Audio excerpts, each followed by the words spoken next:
Hello, everybody. Welcome to Table Hops and our Rise of the Frostmaiden campaign. We have a surprise for you. We are going to be showing you our new intro featuring the art of Stormy Gale, so follow on Instagram for more artwork. We're very excited how this turned out, and we hope you guys all enjoy.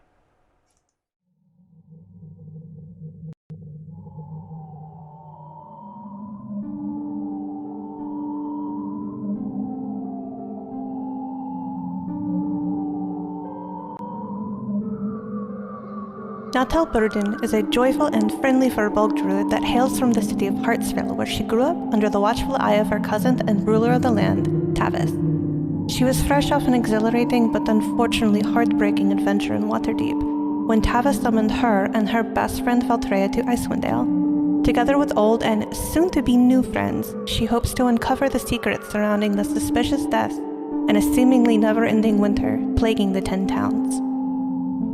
Valtreya Margister is a young Aasimar sorceress of noble birth.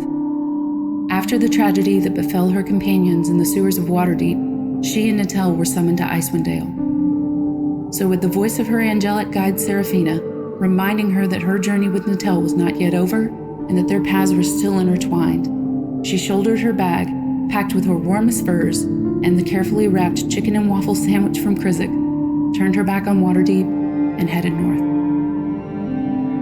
Losing your idols is hard. Losing your friends is harder. 16-year-old Anarissa Varskana lost both. Leaving the warmth of Waterdeep and her anonymity behind, she followed two of her surviving friends north to help the people of Icewind Dale. With her roguish talents, burgeoning magic, and occasional calligraphy, Ani will do everything she can to make sure they all come home safely this time.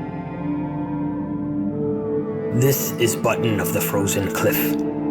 Button is a large tabaxi and member of the Ragged Nomads Elk tribe.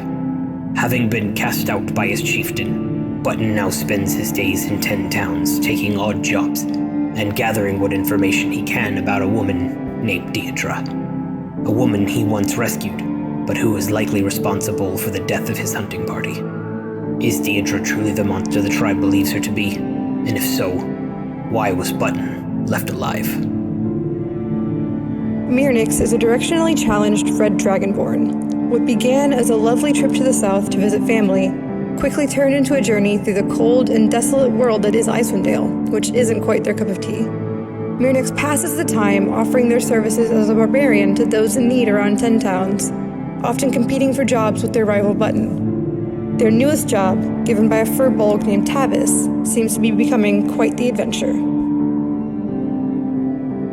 Tira is a brewer from the town of Bremen, westernmost of the locales in 10 towns. A recent series of oniric visitations resulted in Tira being gifted with power by a figure called the Raven Queen, to bring down her judgment on those who would attempt to disrupt the balance between the living and the dead. Accompanied by her two ravens, Leif and Sigrun, Tira has taken up as an adventurer, hoping to earn a bit of coin to supplement her dwindling income, which is now imperiled by the onset of the Frostmaiden's eternal night. They say a lone Firbolg is a dead Firbolg, but Toro of Exile begs to disagree. A rogue with mysterious powers who's been on his own for decades now, he's worked hard to master his criminal skills and harden his heart. But now, with dark and powerful forces at work in Icewind Dale, he's got to swallow back his pride and work with the team Tavis has put together. Strictly for the greater good, of course.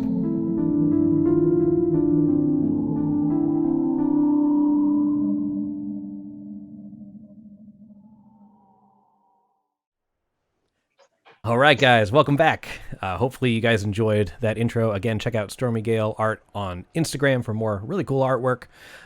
So we hopefully will be using that in our layout soon. As you can see, Mirnix, who's standing very still right now, is the character art for that. Kenzie will be joining us a little bit in the future.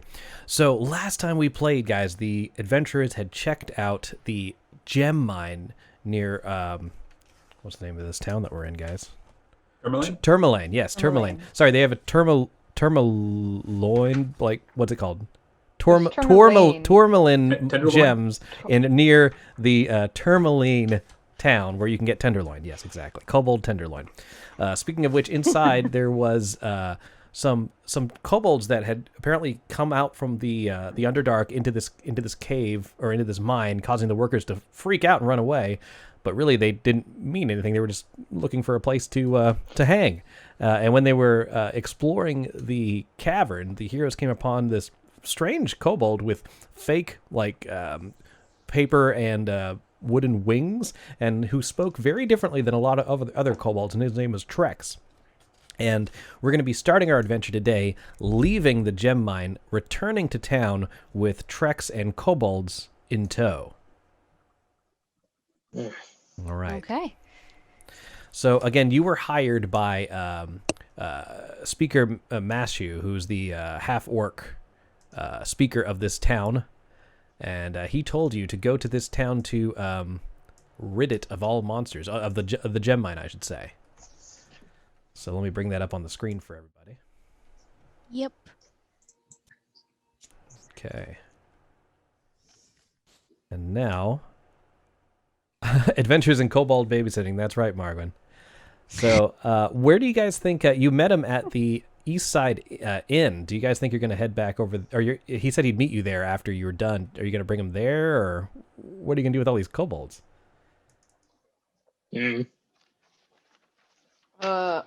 I guess we did say that we would help them, Yeah. figure out an agreement between the town and them. Yeah. Although I will say it's probably going to be better to have leadership maybe negotiate. So I could see us trying to pull the fact that if he has an outright negative opinion of the kobolds, well, a lot of people have outright negative opinions of half orcs. Like, should you really be judging? So but I do think, having conversed with Trex, he does seem like he has more experience topside, and so he actually might be a really good advocate for themselves. Just having someone to help mediate would probably be good. And I don't mind necessarily doing that, just because I do have a high persuasion. But I mean, as a group, I think it might be easier to go one-on-one. As far as where the other kobolds go in the moment, I'm not sure. Maybe we just get them a table and a few people try to make sure that they're okay. All right. So don't quite know. Your party walks. Oh, sorry. Go ahead, Toro. Oh, I was going to say, I think it would probably be good if the people who are good at speaking went with Trex to meet with Mashu. Is that the speaker's name? It's Matthew with an extra S, which drives me bonkers. But Gotcha. there it is. And the people who are not good at speaking sit with the kobolds at a table to make sure they're not thrown out or something. I can keep an eye on them. So Yeah, Anarissa, Toto will also volunteer to keep an eye on the kobolds. Tira, what were you saying? Oh, Anarissa, if you're going to speak to Matthew, go ahead and take this, and I'm going to hand you a little bottle. It's a little crystalline bottle, and it has this sort of amber liquid inside. And this is actually one of my special brews that I actually make myself. It's called Bremen Amber. If you drink this for the next 10 minutes, you have advantage on all your persuasion checks, and anything dealing with charisma, you become instantly more likable. Oh, that is fantastic. Thank you so much. So after Maybe they discussing just call that alcohol.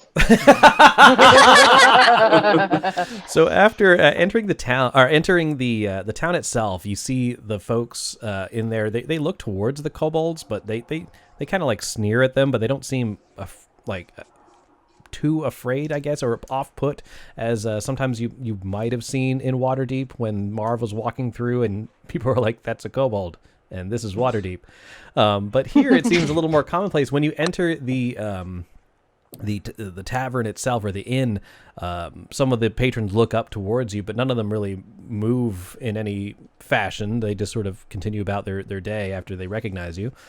You find a table and you're all sitting there. Trex sits at the table, pulls in his chair. All the other kobolds are kind of just running around the edge of the table, kind of putting their hands on the edge of it, but they don't really know what to do. Some of them start sitting on the table. Yeah, so I feel like there's a couple of us who are experienced with some of this, and we would just kind of gently start to show them, well, you can sit here, and like just kind of gently teaching as we go, because we've done this with Marvin a couple of goblins. So you kind of wrangle up the, and I think Button might have frozen a little bit there. Hopefully the cat will stop attacking him soon. Until then, that's a fantastic freeze frame. So this happens. You kind of get around the table. You get there we are. But now the nameplates have flipped. Oh, no. So let me just quickly fix that. I don't know how that happened. That's because Zach dropped out and then came back in. Gotcha. Okay, cool. So Sarah, I can go with you. I have a +6 to persuasion. Awesome. Alrighty, let me just switch those names, everybody. Thank you for your patience. So this is now Button, and this is Zach. Boom. And I just have one more to fix. That is...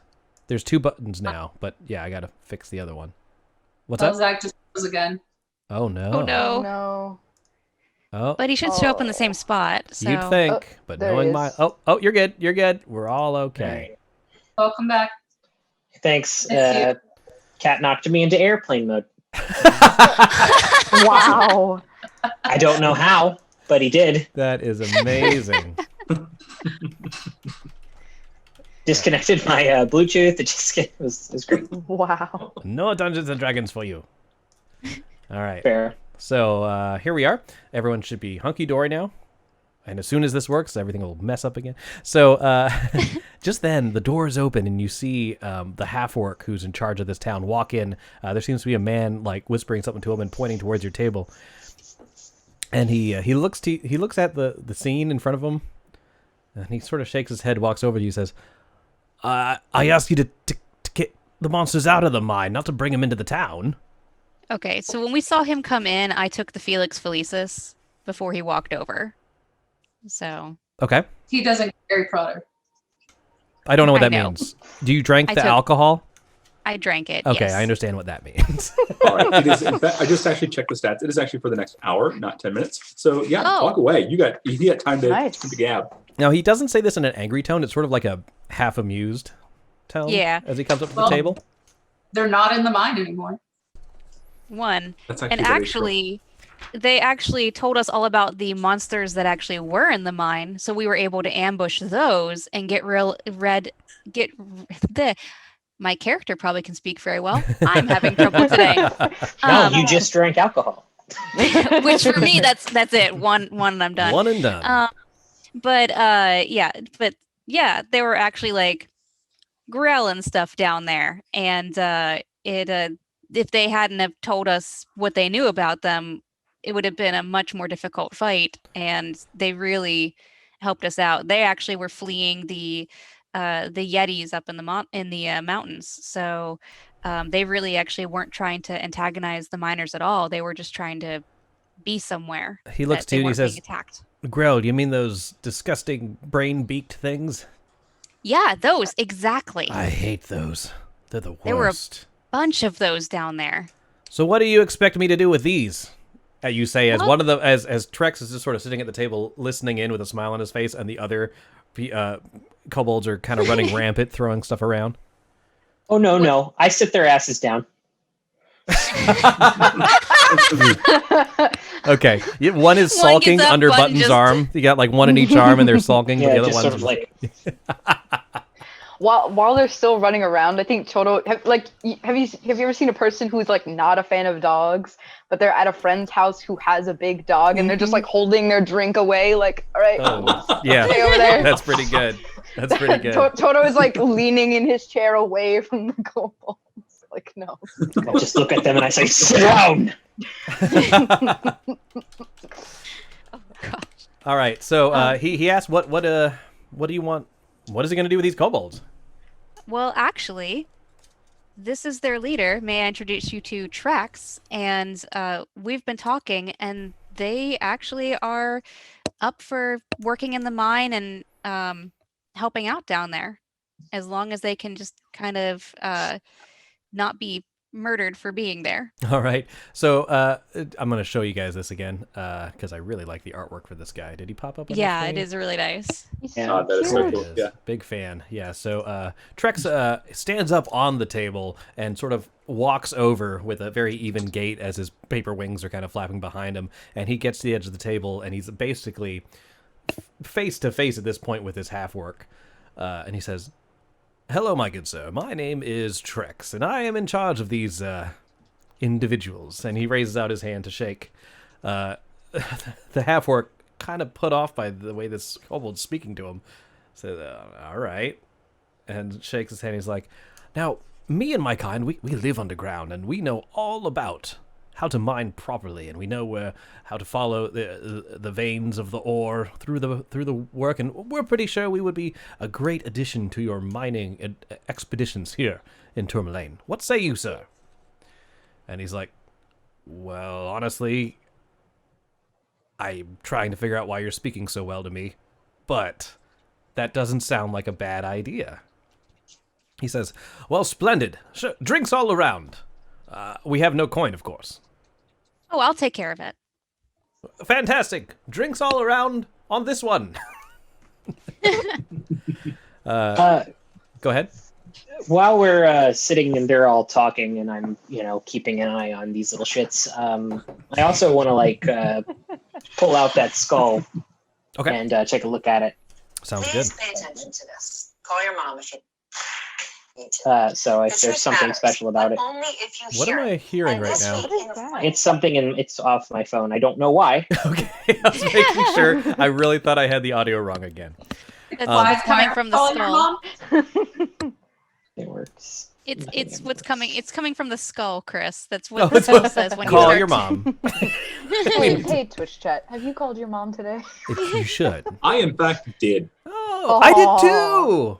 Oh, I call my parents guys every being week. such good I talked children. to my mom. So, anywho, Anyway, is there something with my skull? let's do stuff with the skull. So what you're going to need to do Speaking of is moms. you're going to need to make an Arcana check. If anyone else Oh. is kind of fiddling around with you that has been to Waterdeep before, they can help you. They don't necessarily have to have Arcana. I'm sure Okay. Michelle would.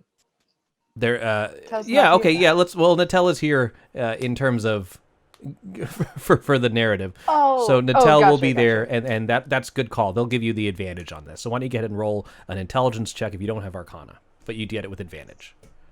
Okay. Well, I don't have. I mean, it'd be the same either way. I would help you, but I'm not a 6. with you. Okay.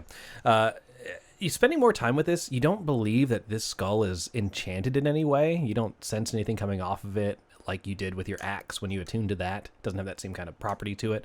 And you I don't have can't an quite... axe. What are you talking about? Oh, sword. I don't have a sword. Whose character? What character is this? This is Button. Yeah. You don't have a big I don't. sword? No. Well, I have a great sword, but it doesn't do magic. Oh, I thought it was like a bone thing. It's made of bone. Oh, but Just your magic thematically, I magic didn't- comes from your Magic class, comes from not inside from thing. me. Got it.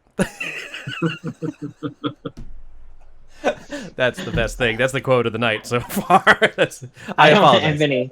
I I don't- misunderstood. So this is just a I skull. have my gauntlets, but Okay. Yeah. Well, what I meant to say was, unlike your gauntlets, which you feel this magic radiating from them, this skull does not radiate any sort of magical properties that you can tell, and you haven't been able to decipher what creature this skull comes from. Now, that being said, someone had the crystal, though. Me. All right. And you have you're going to take the time to study it, I assume? Or did you not care Yeah. about that? No, I will. It's just we were at the table. Yeah, talking. basically, I'm gonna load it up in my analog paper book here for when we do the rest. I'll tell you what happens. Okay. All right, cool. So that stuff will happen. Anything else? The half orc gives you the 50 gold pieces in a sack, drops it on the table, and says, "Job well done." Thank you. That was easy. And Yeah, then Trex goes over to Mashu and says, "You won't regret this, my good sir. This will be an excellent opportunity for both me and my kind." And the other couples go, "Yeah, that's right. We like digging in the dirt underground." Filthy little beasts. All right. So with your 50 gold, you can easily pay your tab, and you're waiting here for Mirnix to arrive. They should be here soon because they have a magical orb that Natel let them borrow to lead them north to where you just got to go up. You just go up north, so they should be here soon. But you decide up south. It's fine. You decide it's probably best to wait for them to arrive. And with an H-Medo, what's up, homies? How's it going, buddy? Hey, Chris, quick Yes. note, because I offered to pay. I wasn't going to necessarily take it from the team's money on that. Sure. So You do you, Buckaroo. I gave you 50 gold. Right, but how much was the tab? The tab for the night is 5 silver pieces a person. So that equates to, how many are there? 7? Something So like that. 3.5 Yeah. gold. Three. Yeah. Four Alright, four I've got gold, it. It's including fine. food. Yeah, that's Alright, fine. I I just got wanted it. to make sure that I did that. So, because I didn't want to, like I said, I didn't want to assume it was coming from the group money since I said I was doing it. Okay. We So each get 7.14 gold. and then after taxes and tip. Yeah, so Yeah. that's what happens. You guys, the kobolds seem excited, and in part of their agreement, they're going to live in the mine and work in the mine there because they prefer it to the city itself. Except for Trex, he thinks he's going to hang around a little while. He seems like he would acclimate fairly well. So Okay. maybe he can be a good liaison for them going back and forth. Mark my words, kobolds living in a city is never a good plan. I don't know. It's worked pretty well with our friend. He lives in our house. Didn't the other kobold say that like Trex just recently got smarter? I think they're asking you, GM. I don't know. What do you recall? That's what I recall. Okay. See what my notes recall. They said he doesn't speak dragon anymore, which I'm assuming He doesn't means speak he doesn't Draconic. speak draconic. Yeah, I They mean, I mentioned don't. he had wings. I didn't write down specifics. I don't recall it being like recently. Just more that he didn't speak Draconic anymore. Which Yeah. it's my thing with it is Yeah. and this could be me out of character analyzing sort of things, but like Marv isn't dumb. He's just inexperienced. Like if someone took the time to really sort of learn, they can adjust their accent. They can adjust, what they're doing. Marv Like, has a flawless underdog accent. but yeah. Which I That's what apparently I need to mean. learn. That's why we're not going into the Underdark, not because of the danger, because Chris can't do an Australian accent. New New Zealand. I New think he's doing Zealand, New I Zealand. apologize. Regardless of which, Tira, before we embark on this next quest, why don't you fill everyone in on what you've learned about this place, where your next destination may be? And if you don't have the note, I can resend it to you. No, I've got it. I've got it here. So I heard there's actually information about what's called a black cabin. It's in the town. It's like in the woods north of the town here, actually. It's been there about as long as anyone can remember, they say, actually. And some people say it's haunted, or maybe just full of strange magic of some sort. I was told there was a gnome named Copper in Bryn Shander who would actually know more, but I don't see us really getting back there anytime soon to actually ask him about any of this. It's important to note that when you were overhearing through Leif this conversation about the Black Cabin, they called it that because just recently it seems to have darkened almost as if it's been burned. Okay. And apparently last time they went by, it just looked like an old cabin, and now something's happened to it that looks charred. So something's going on now with that thing, is what it is. Is something suspicious? Something strange in the neighborhood. Yeah. So who are you going to call? Colbert says You guys. That there are magical experiments maybe being performed there, but I didn't get much more specific information than that, actually. Let's see. What is our current agenda? Well, we should continue looking for leads on the vampires in the area. for Tavis, obviously. But this black cabin, I mean, it sounds strange enough, and I don't have any more information about vampires. I mean, who knows? This could be connected to them. Where did you say the black cabin is? I know the gnome is in Bryn Shander, but where's the black cabin?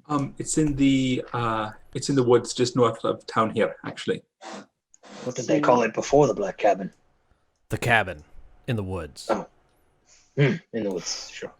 I mean, vampires are immortal, so maybe they get bored and do experiments. So who knows? That's possible. And it's possible somebody could have set the cabin on fire. Maybe it's a den of vampires, and somebody tried to torch it. Or Here is the black They cabin. record. Sorry, it says chapter 2. I can't change that. But it is located a little bit further north from you. Okay. Let me see. What an odd map we have here. I'm happy to. It's weird that they would pass the maps out in chapters. It seems Right. strange. Yes, I agree. That's actually the address. So the street name is chapter. Oh, it's chapter, and it's second in the chapter. Okay. Chapter. The second chapter. Right. I see. That's its what three words? That's what it is. Chapter 2 blank because it's Icewind Dale. Right. I'm happy to. I'm happy to help lend my blade where I can. So if we're going to go investigate, I'm happy to assist and accompany. So just as an overview, and I'm also buying time for Kenzie to get. I saw that she messaged something, but I wasn't able to follow. Are they on their way? They got off work late. Okay.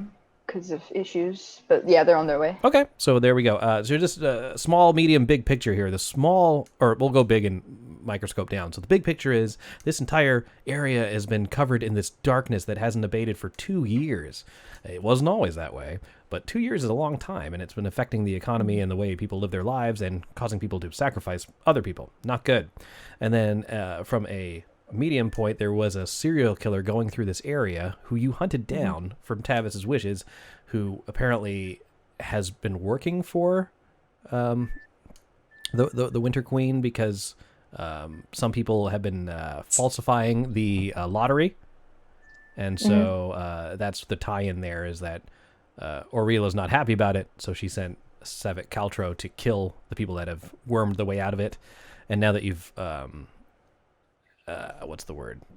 intercepted him and confronted him, he's escaped and disappeared into the wind, literally. So you have no specific leads on him.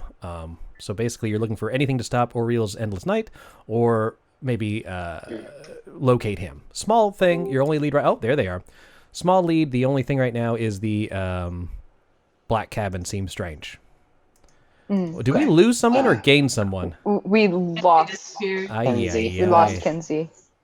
Okay, well, with that, we're going to take a quick little break, and hopefully when we come back, we'll all be back, because right now you can probably only see half of our heads. Be right back! Oh, yeah? Yeah.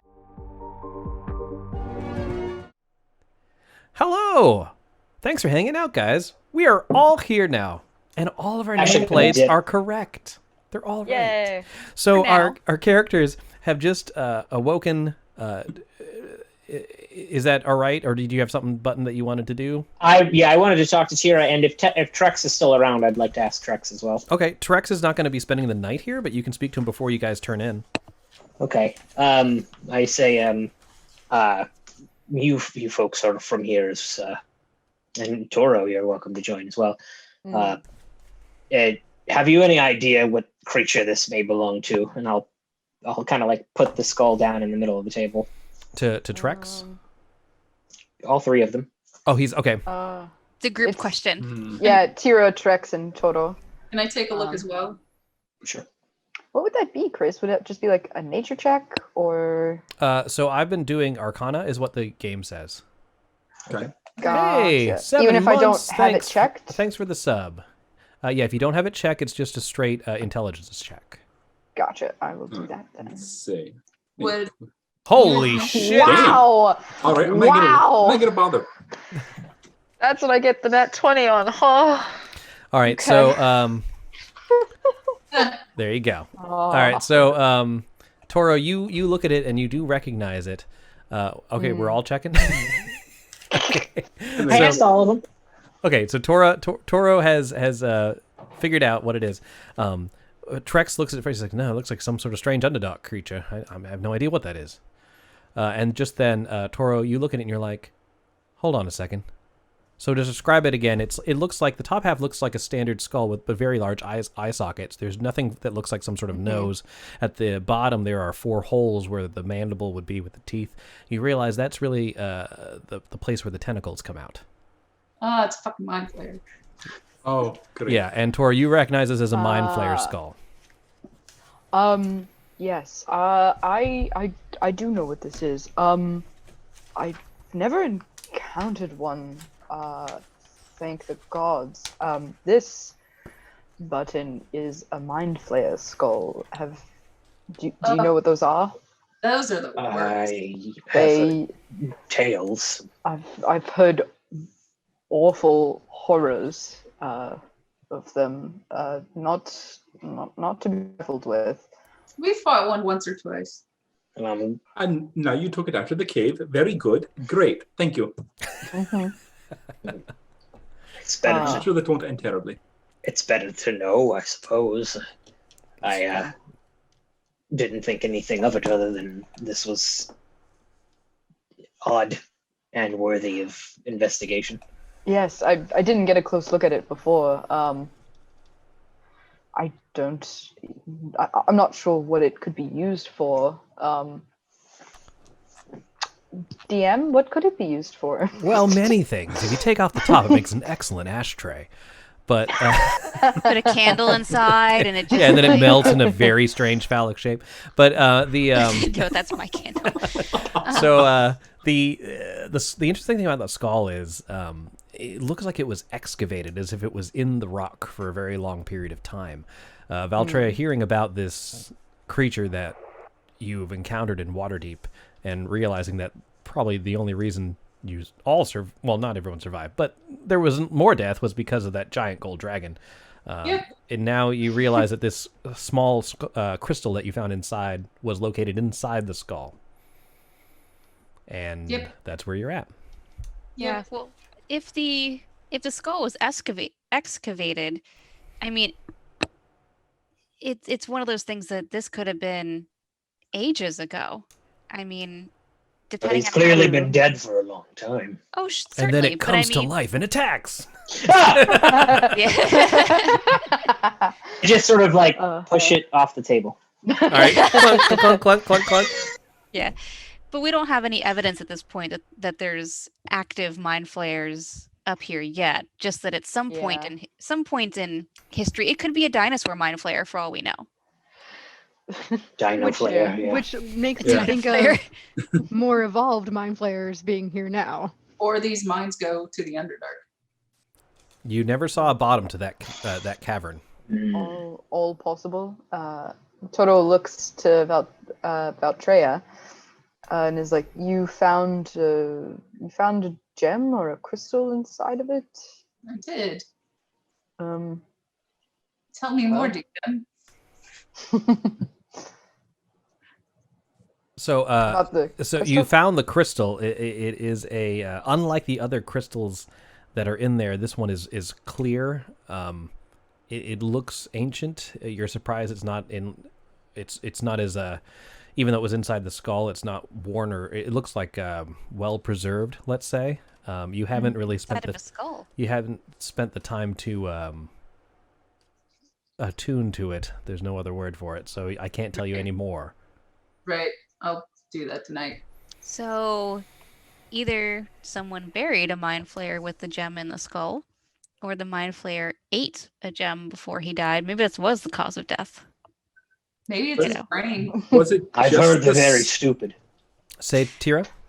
Was it just the skull, or was it actually like the whole body in with the rock? So when you found the skull, only the skull was mainly like half out of the rock, and it came out. You didn't see if there was a body attached to it.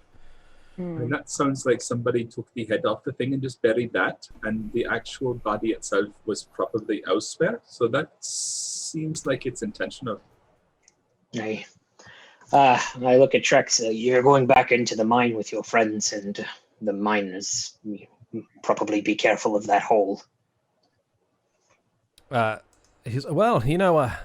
We'll be careful, but I kind of quite like it here. I think my compatriots will probably stay in the underground, but I'd like to see what this town has to offer. Right, I was saying, for those of you going back into the cave, be careful. All right, he looks towards his friends. He says, "All right, lads, when you go back into the mine, don't get eaten." They're like, "Okay, boss." You're a leader of unprecedented potential. Well, they need very simple commands. They have very tiny brains, you must understand. I've heard that about kobolds. Mm-hmm. They're the worst. So, anywho's, with that, the evening comes to a close. You hope to meet up with Munich in the morning. They could not have gotten lost with that orb. You should be A-okay. So, if that's the case, we're going to call it a night, and then we're going to do Valtreya's attunement, and then we're going to come in with Myrnix. We all good? Anything else? Yes. All right. Can I ask about this orb that I have? Yeah, so Natel received a magical orb from Fala in Waterdeep that allows her to... It's a compass. It always glows when you're heading north. So Natel told you that as long as you walk north, if it's glowing, you're closer to us. So you just kept walking until it was glowing and you were A-okay. Okay, dope.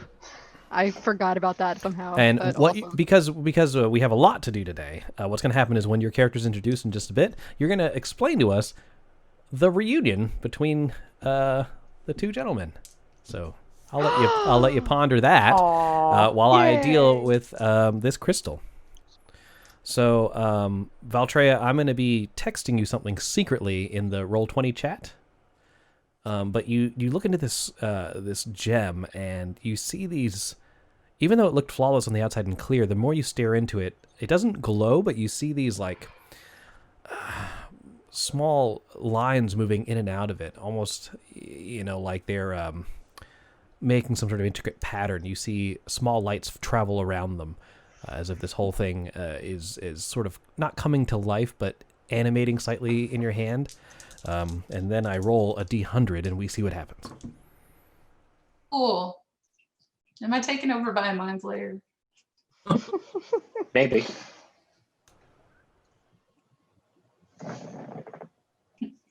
Well, now Valtreya is a fallen Azamar. Well, it's been fun.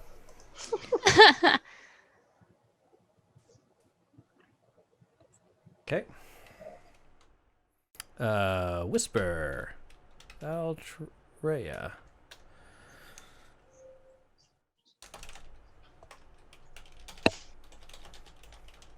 Just gonna chew on the skull, like a chew toy.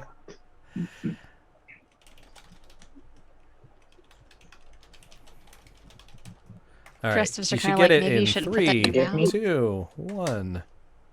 Forgive me. Okay. Tell me when you got it. Oh, good. I don't like that. All right. Yeah, I'm not comfortable. So the next morning, you guys wake up. Everyone looks fully everyone has a full rest. This is just flavor. But you notice that Valtreya looks a little worn, as if perhaps she didn't sleep so well. But the rest of you have a full rest, so mark your HP accordingly. And just then, as you come down for breakfast, the door opens, and in walks the red dragonborn Myrnix, holding the orb, staring at it, and not realizing where they are until they look up. Oh, here we are, and then puts it away and comes to sit with you. I found you guys. Congratulations. I Excellent. did it. I forgot which direction it was gonna glow in. So you went till it stopped glowing and then kept walking that And way. then it was no. And then I realized that I was getting warmer, and then I was like, wait, no. I gotta go back to where I'm miserable. But I found you. I'm That's so all very, that really matters. I'm so very glad you found us. Why, thank you, Button. It's great to see you too. I'm glad I mean, you didn't die. Yes, I should say. Did Toro just say that they're like happy to see me? Is that what this was? That Or is guys, that you is guys. not what I said. No, I That think that's isn't what actually he what I said, heard. no. Yeah, That isn't I'm what pretty he sure said. if you translate from Toro to to common people. Yes. yeah, That's that's fair. what you Mhm. get That's when the you I'm gonna just translation. bring you in for a hug, Toro. Just like bring it in, my dude. He Like, stands stock still, and upon seeing that you will not let him go, he like awkwardly like pats your shoulder a little bit with one hand. He's like, "You're all delusional." Oh, I'm officially laughing my ass off. Like, I'm not even trying to hide it. I am just like, just not even. So, He's like Mirnix, actively frowning. Mirnix, can you explain to the group what happened when Keegan and Garrett were reunited in Targus to the south? it was so beautiful and slightly messy. Boy ran up, and then there was hugs, and then I felt really awkward, you guys. So I kind of turned away. And then I heard the door close. So I don't I don't know. I left Okay. right after that. You saw the snow like falling off the roof The from snow, yeah, started melting everywhere, and Oh yeah, there's a hand on the window like. they didn't even invite me in to get out of the cold. The least they could have done. So one thing that did happen is Keegan opens the door and says, "Oh wait, your payment." You see, he's like pulling up his, and he comes over and he's like, "Now I told you I don't have any gold, but I do have my am I pronouncing this right? Scrimshaw sculptures." Scrimshaw, yep. Mm-hmm. So you receive the following, and this is directly from the book. So here we go. A spouting whale, and you might want to write these down. A smiling fox. Aw. A pair of dancing hares, and my personal favorite, a walrus with the words "Big Loved" carved into the bottom. I swear, I thought you were gonna say "Love wins." Oh, that's so good. He also says something about an ancient wizard civilization, but you have no mind for that, so you just take the Big Love walrus and head back to town. That's all I really care about. So, David, do we have all of those, or just the walrus one? All of those. I kept the All of other ones those. for you. Big Love is mine. That being said, Mirnix, I'm going to send you something in the chat. Oh, dear. And it's something I just thought of, and I think it might be really funny. So tell me what you think. Hold on, I gotta type it in there. So we've all sat around the table for breakfast, right? Correct. Yeah. I wave the waitress over and ask for a pitcher of ale. Okay. She says, "It's And mighty something early, warm. but sure. Hair of the dog to you." And she goes to Something get a ale. All right, you should get that Mirnix in the chat. Felt sorry. I think Treya. You know what I'm talking about? I think I that think would be when I pretty good. stop- Oh, sorry. Go ahead. I think when I stop laughing at Toro, which takes a minute. I mean, let's be honest, it does take a minute. Then I kind of like start to turn to Valtreya to like just chat with her like normal, and I'm kind of noticing that she seems kind of tired or something's kind of off. I'm like, you okay? You okay this morning? What? Val, you feeling okay this morning? Yeah. I don't know. Do you hear something? You need Sora knuckle? Huh? Tira Yeah, that takes one out like doesn't make a lot of sense to me either. the fermented like knucklehead trout that she carries around. She goes, to wake you up. Oh. I think the ale will help. We'll see. Nothing. Do you want some? Yes. You kind of wish your jar still had some of that sticky substance inside that was so sweet, but there wasn't that much in it. So it's kind of this. You still have the jar, but it's just sort of sticky on the inside. Yeah, I'm just kind of like scraping Yeah. it. You've never tasted or seen anything like it. As you gobble down or gobble down, oh, what are you doing? When you take a full pint of that ale, you see Valtreya just all in one slurp, and Valtreya, it subsides. Cool. Maybe you should bring it back just a little bit.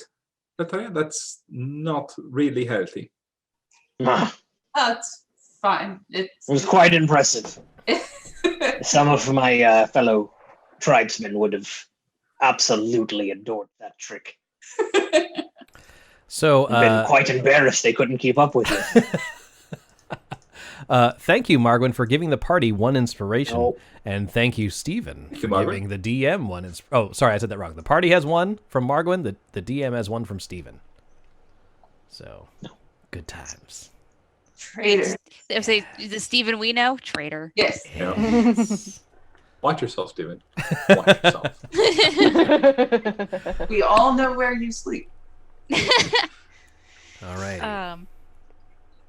Yeah, so I'm kind of watching. I'm just kind of keeping an eye because that's not usual Valtreya behavior. So, I'm kind of paying attention. Okay. So with that, you direct your attention towards the Black Cabin, which resides at 2 Chapter Icewind Dale, Faerun. And you can decide to go either around through the snow, up through the woods in the center, or the long way around, but stopping at Lonely Wood. There's many ways you can get there. What would you like to do? I'm happy with anything. What would you prefer? I think the most direct route is probably our best bet at this point. Alternatively, if we stay out of the woods and we stay towards the more open terrain, anything that comes at us, we might see it coming. Good point. Plus, you could take the sled that way. You wouldn't really. Yeah, we can take exactly. We can take Astrid, and instead of having to walk through the forest. Very well. Yes, if we take the east of the woods, I think. All right, sounds good. I think so too. We're gonna let Alvin chill in Lonely Wood. Yeah, I mean, if I have to ride him, then I'll summon him. Well, Natel is actually going to stay back. Okay. For reasons unprepared by the DM. I have business elsewhere. Maybe I can get in touch with Tavis in some way, she says as she folds her paper birds and sends messages and does druidic things. Okay. When did we get to Lonelywood? Or we're heading to Lonelywood now? You ain't. No. Lonelywood is Wait, this town I here. thought we You're were in going- Tourmaline. Yeah, okay. What I'm saying, sorry, you said hang back in Lonelywood. Oh, so I'm sorry. I meant No, that's okay. Alvin is hanging out in the Lonely Wood. I made a mistake. In the Lonelywood. Yes. Oh. Yes. Okay. Gotcha. Lonelywood is the name of the woods and town. So. Gotcha. Okay. That's Makes not sense. confusing at all. I'm it's fine. Yeah. Okay, Let's give, so with give that- even more things to be confused about. Do you have a mount, or do you not? Because I know Mirnix has their chocobo, and then I don't have one. So the bear is my mount. Okay, that works. Then just make sure you have enough food, and Alvin will be with you for the adventure. I have 1 owlbear food, and I have 11 rations. Perfect. I Sounds need good. to buy some rations. All right, then you're gonna need to grab some rations. I'm gonna wave down. Can I get them from the waitress, or do I have to get them elsewhere? I'll just say you purchase them on your way out. I'm really just I'm just worried about the cost, and then you get it on there and get on your way, because we got to get going. We didn't even make it to the thing yet. Could I get them to fill my wineskin before we leave? Sure. I'm sorry, Chris. Are we developing our characters too much? I Yes, apologize. for the I'm sorry. internet TV show. It's a little different, guys. So rations are 5 silver pieces for a day. They weigh 2 pounds each. So decide how much you want to do. 10 is the standard. A wineskin. That's a water skin. Hell's That's not here. Do we need more mounts, or are some of us walking while others? It depends. If you guys are going to be walking, that's important for me to know, because if not, it's slower. So Anna, Rissa, and I could probably take the sled. I think both of us will fit on that pretty comfortably. Astrid can pull both of us. Yeah. And I think I'm gonna have to get a dog sled. 2 silver pieces for Valtreya. Okay. So yeah, if you'd like to purchase another dog sled or another axe beak, you may. Those are very expensive. I'll just continue to use my bear. Okay. Yeah. How much is a dog sled then? All right. Let me 70 altogether. I think 70 gold. I think it was. I think that was it, but 50 for the dog and 20 for the sled. I think you're completely correct. Let me just double check. 10 towns. I need. Do you mind if I pass out in your dog sled? Yes, that's fine. Okay, an empty dog sled costs 20 gold, and then the sled dog costs 50. So you are correct. It's 70 gold altogether. Okay, and then how much is the axe beak? Those are 50 gold. Oh, okay. No, I'll go ahead and get the dog sled because 2 people can ride on it. Okay. I'll give you some gold. They can carry 360 pounds. Okay. Alvin. I feel like we've really missed out on the chance to name our animals like Alvin, Simon, and like Theodore. Oh my god. Oh god. Oh my god. Alvin. So you hear this as this huge owlbear comes out of the wood with its tongue like lopsided outside of its beak, and it runs up to you and starts, okay. Sit. Excellent. I'll toss him one of my rations, and we ride north today. All right, he snatches it out of the air, turns his backside towards you, and wiggles it as if he wants you to get on. This is not the thing that Mirnix was discussing. This is something else. So here we go. Can I, because I've seen Valtreya have the wineskin filled up, can I run like a perception check or something on her? It would be insight. Insight? Okay, because if Natel's not coming with us, I'm paying attention. Okay. So. Yeah. Also, Ryan, did you just want to split the cost of the dog sled? I can do that. Okay. So apparently there's something all you assume is there is something bothering her, regardless of whether she admits it or not. Okay. Yeah, something's up. So Valtreya, I need to make a Constitution saving throw. Okay. Yeah, that's what I was about to ask. This is probably going to go very wrong. Oh, okay. So you are still on your feet, ready to rock. Woo! So with that, everybody, if we're all mounted up, everyone all purchased and ready to go? Yes. All right, so now, my favorite, the random encounters. This is so fun. Such a fun thing. Oh. Okay. How do you whisper in the chat? Slash. Oh, go ahead, Jack. I was going to say /W, and then you just type the person's name.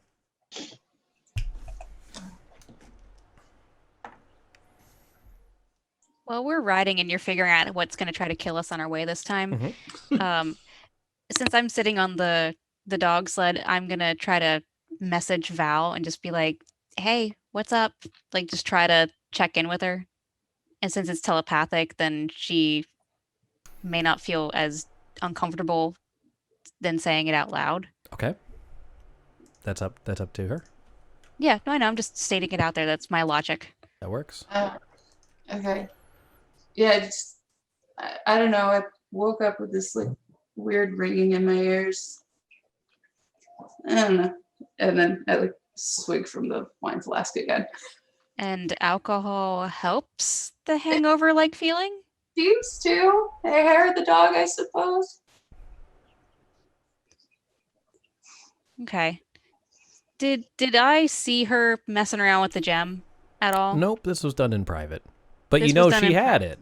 You don't. I know she has You'd it. I have just no don't way to know that was the cause of this. Right, that's what I'm saying. I didn't see her like messing with it. She's not like fidgeting with it now or anything like that would.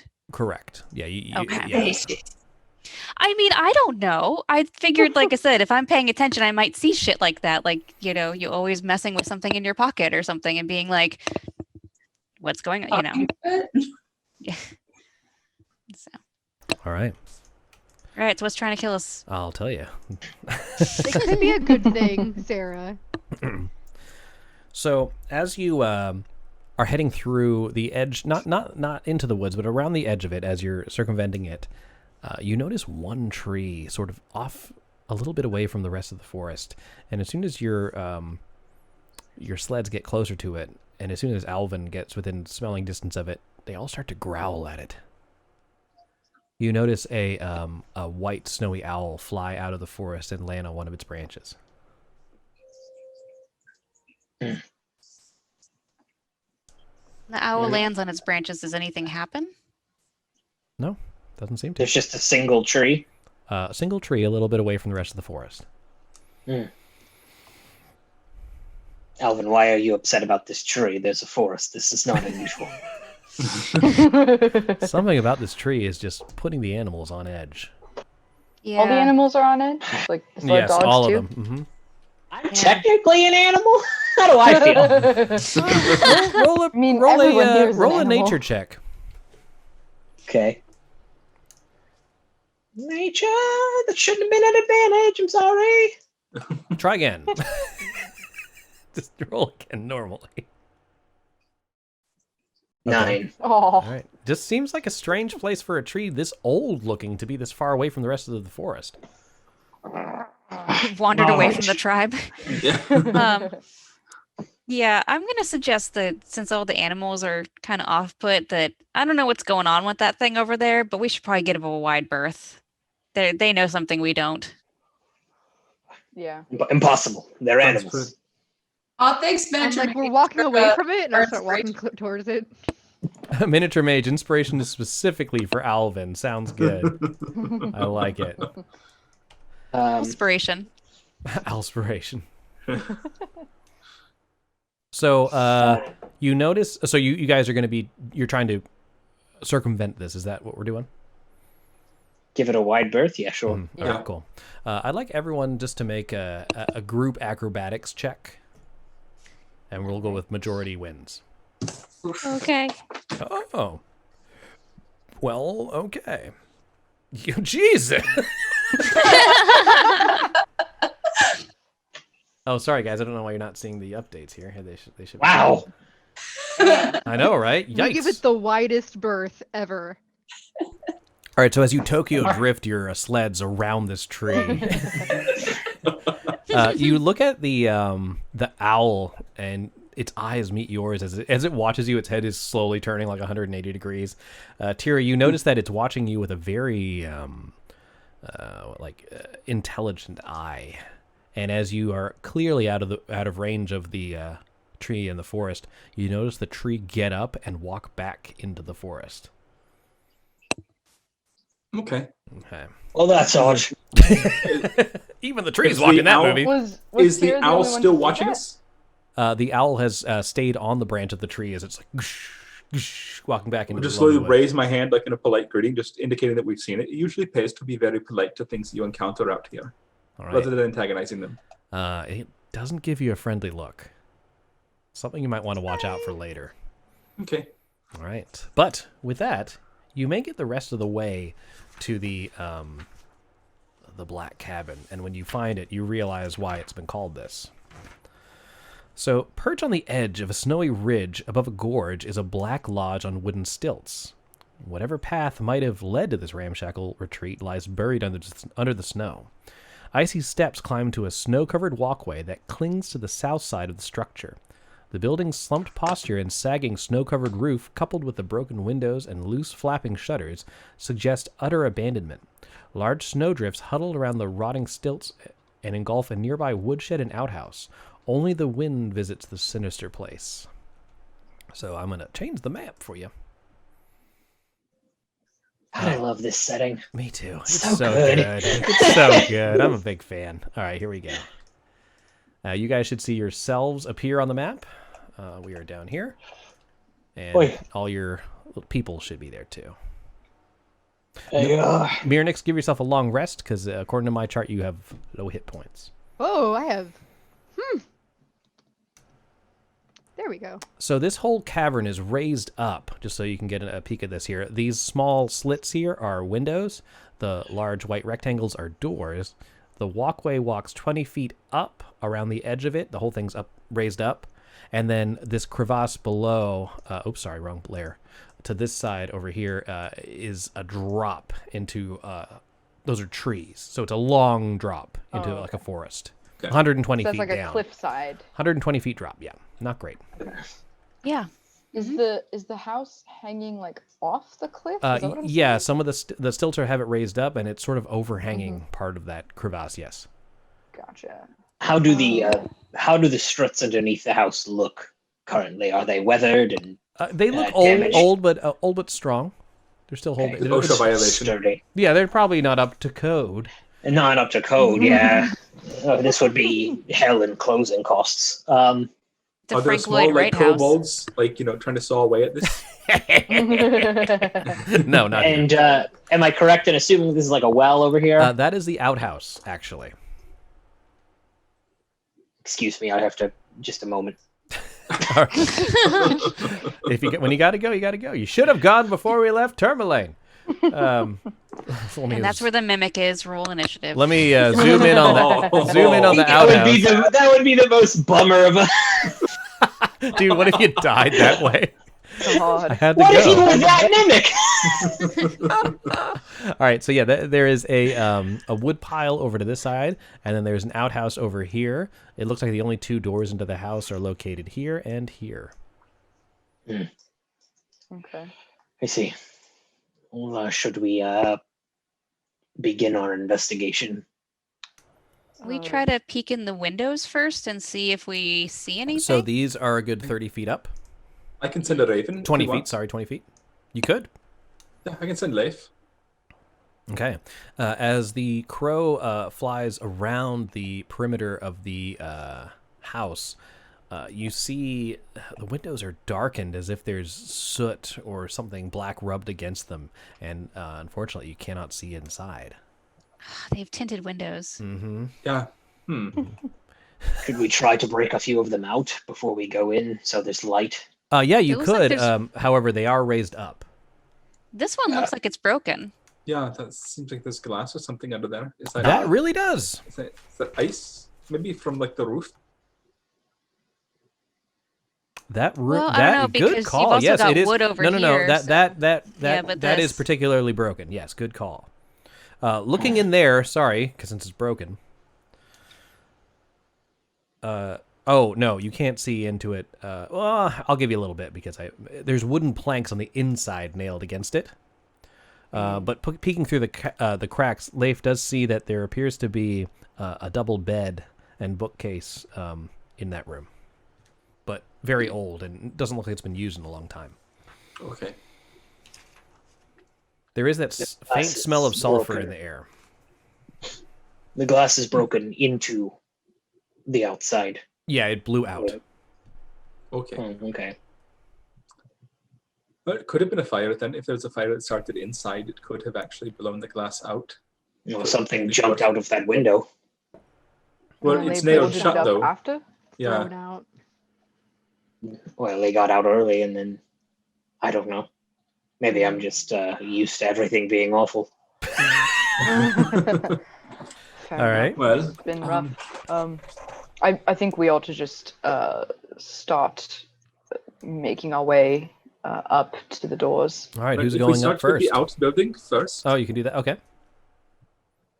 Oh, yes, I suppose. Button said he was going to, but he didn't say he actually opened the door. Oh, no, I didn't open the door, but I could go over and check this. I'll knock first politely. Okay. All Make right, sure there's nothing going to ambush Hold us. on. I should check for traps.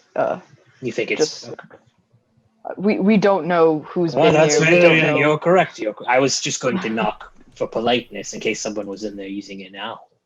The giant crossbow in there. So, all right.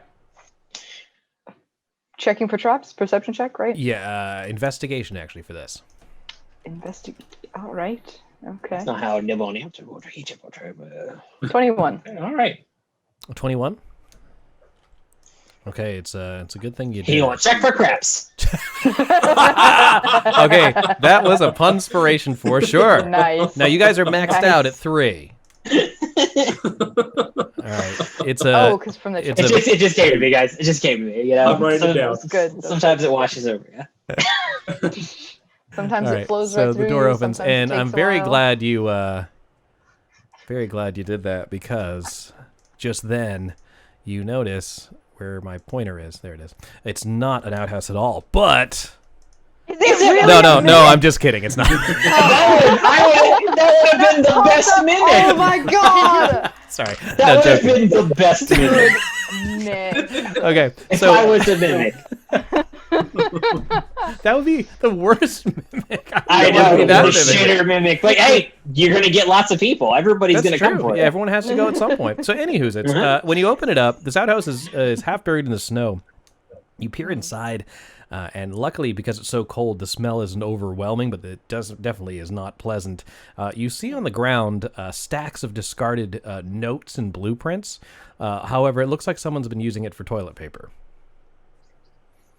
Okay, can I make another investigation check to, look at them without touching them? That's not. You have to touch them to investigate them, there, buddy. Toto wouldn't care. Okay. Roll an investigation check. Okay. What is the Faerun version of hand sanitizer? Strong alcohol. God damn. Just real strong You alcohol. wipe your hands in the snow. We're smart today.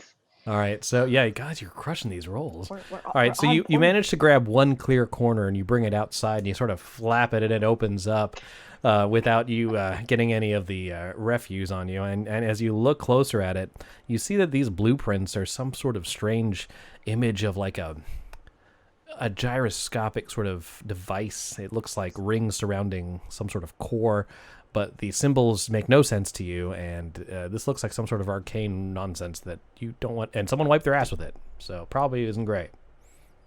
He turns to the group and is like, it looks like someone was using important blueprints as toilet paper. Then why are you touching it?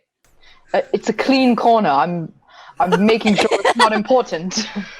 It actually looks quite important. It's got arcane runes on it, as far as I can tell. If anyone would like to take a look. I'll kind of like stumble over slightly. I'll help you. While they're looking, I want to make sure that none of the waste in there is like steaming or fresh appearing. Why don't you roll a nature check? Scoop some snow over it.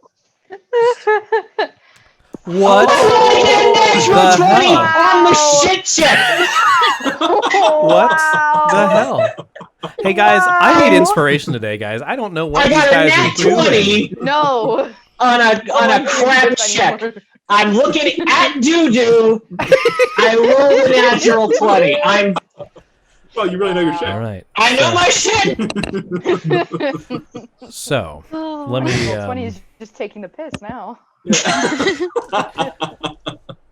Shitticle hit. Shitticle hit. Miniature mage.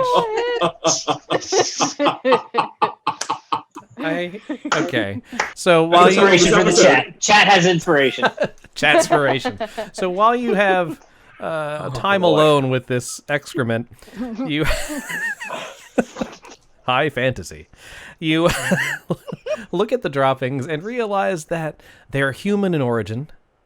They have been there for at least 3 days, so they are not fresh. It looks like they had a lot of coffee in their system, maybe staying up for long nights, and junk food, maybe some Mountain Dew remnants. Nothing healthy, not a healthy lifestyle. But this is all flaming hot Cheetos. It's very Cheeto dusty. Yeah. So if there is coffee here, I could use this. It's not one of those weasel creatures. It's a human. I'm just gonna I'm gonna kind of turn around while they're looking at the thing, and I'm just gonna start like scooping sand. Yeah. Oh my goodness. Button, we all see you. You all know you've been there. Just burying it, you know. So it's only. So I rolled a protect the 20 smell, I suppose. look at your shitty diagrams. Makes no sense to you. Haven't seen anything like it before. Looks arcane Cool. in nature. That was with my Arcana check. Yep. No idea. Okay. Cool. I take another swig of wine. All right. Well, into the home, I suppose. Okay. Okay.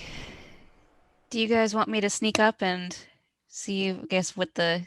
What's this big face in the corner? Is that like a giant that's watching us? No, that is the decorative. Oh, okay. No, that's the mimic. That's. It's just a frost giant. Like, hey guys. Yeah.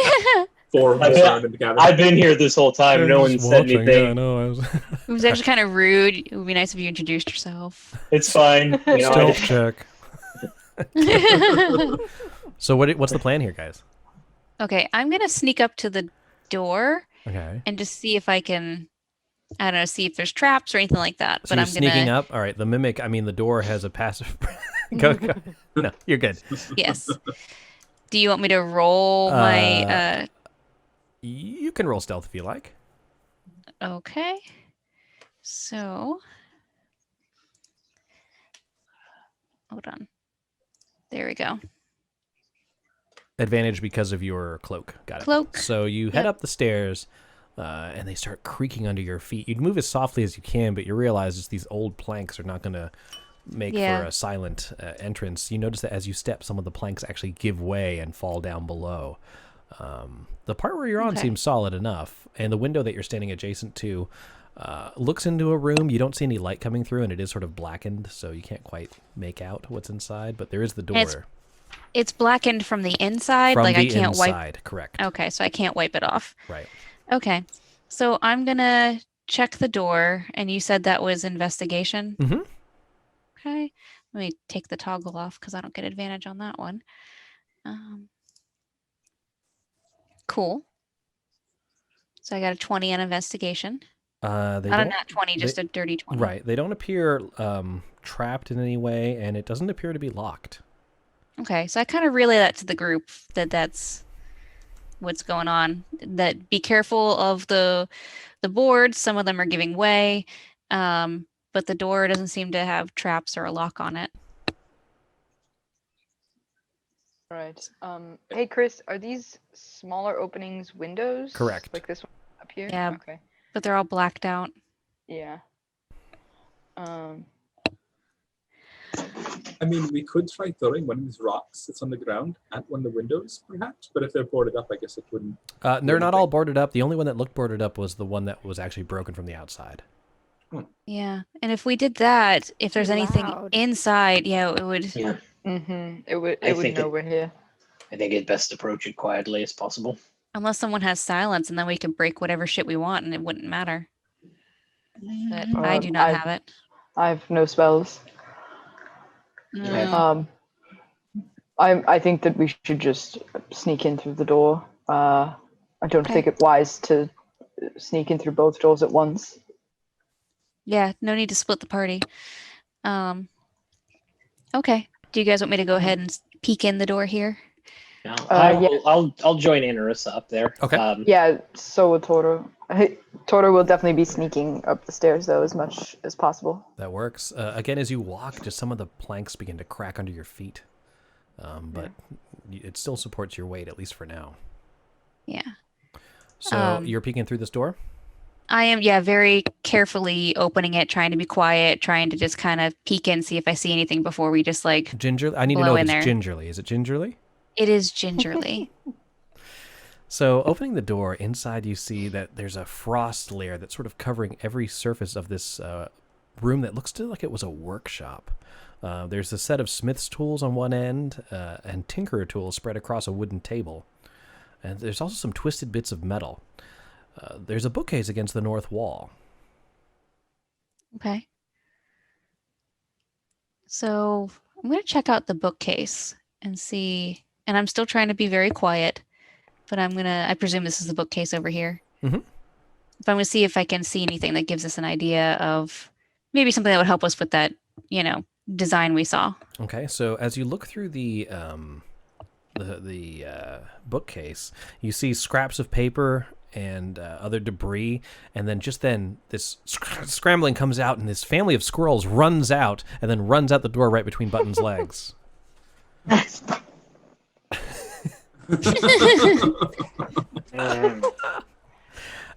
It doesn't seem like any knowledge or anything that was in these papers and books has been torn apart by the squirrels. Okay. There's nothing else in the room that's useful, like nothing on the table that would be either information or something we could swipe. Doesn't appear to be. I mean, there's the tools if you want those, but some of you already have some tools. Yeah, I mean, there's nothing that stands out as being like worth it. So don't seem like it is. Yeah, and I don't see a door going to other rooms here. This seems like it's a separate room. Mm-hmm. This workshop is separate from the rest of the cabin. Okay, so I'm going to come back out and just sort of relay that, and we're going to have to check out the other door.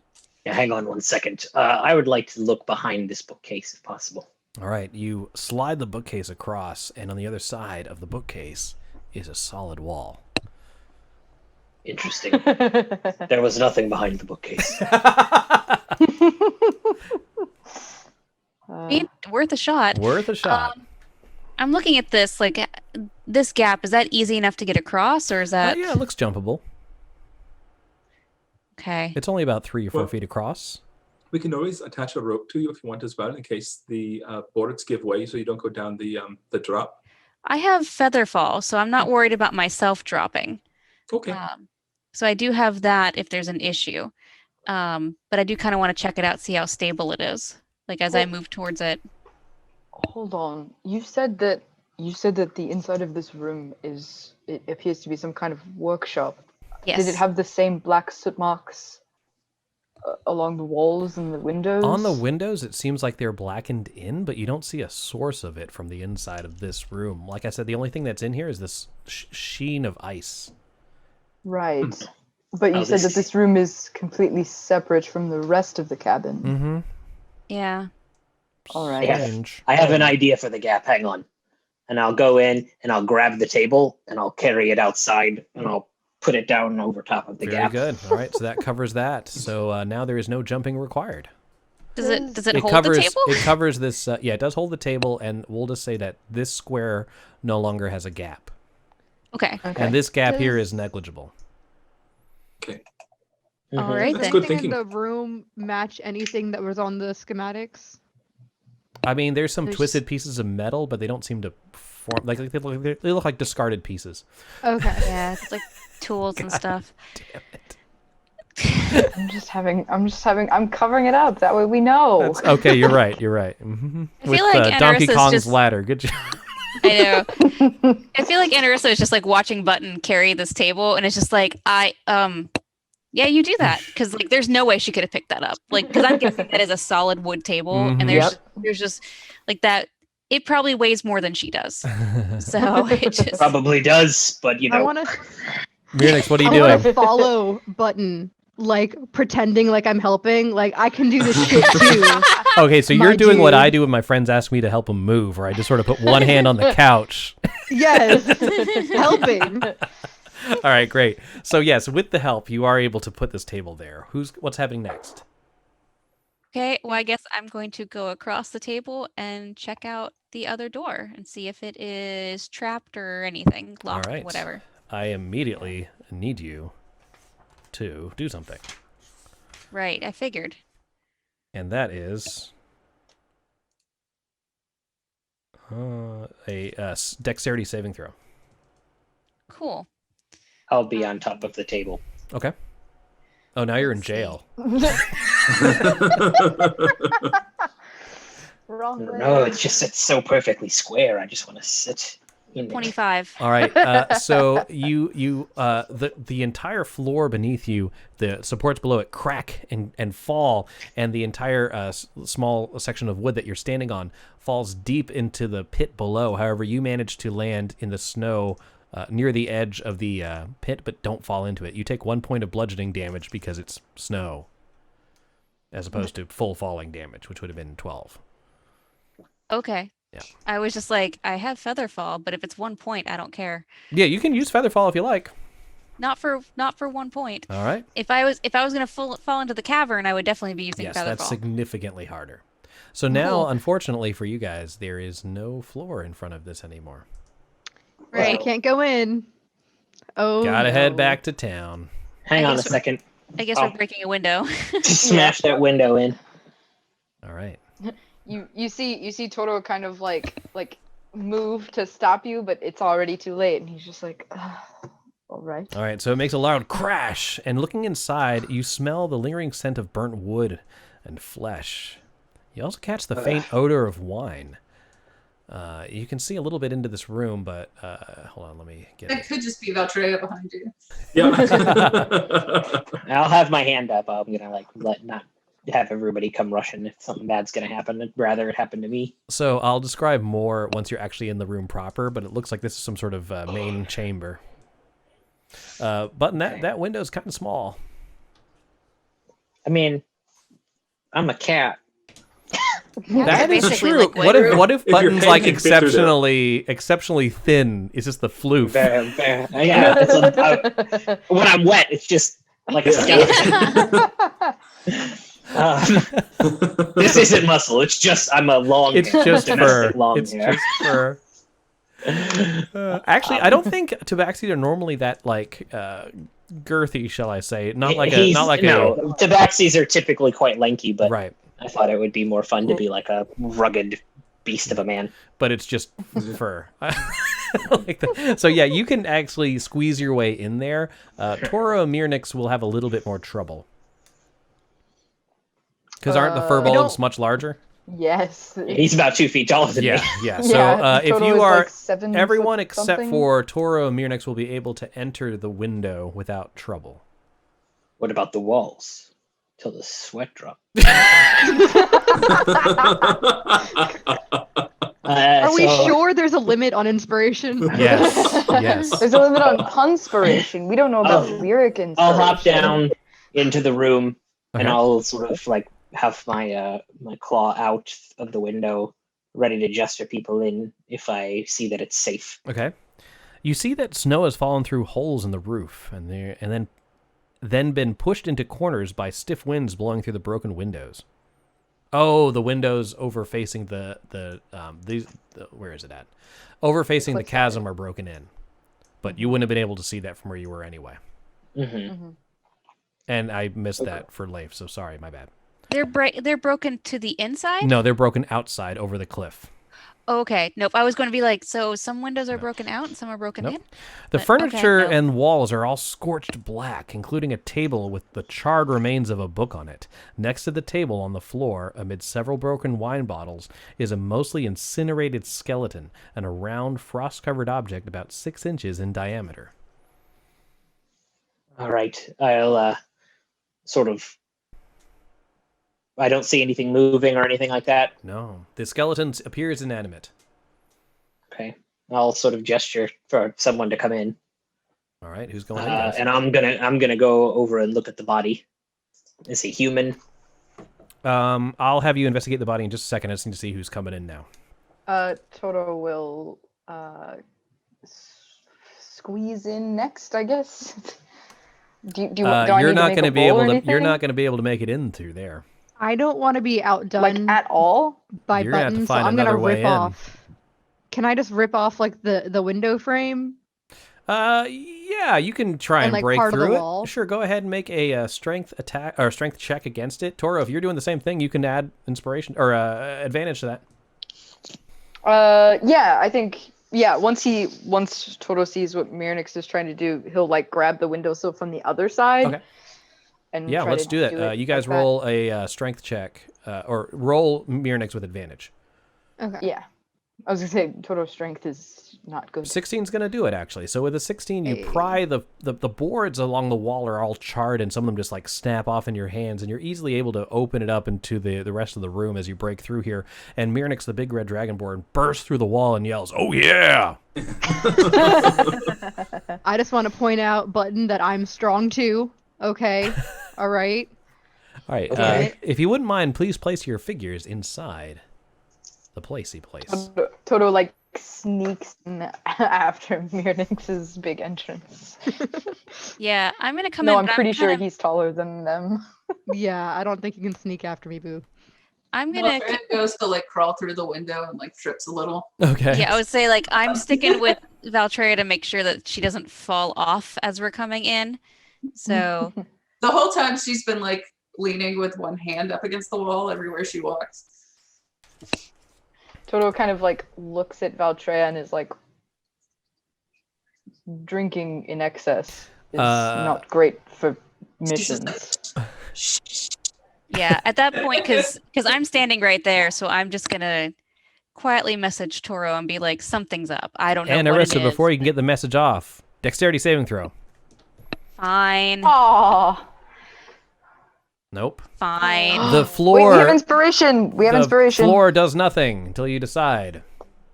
Okay, well, I will use inspiration and do it again. Do it again.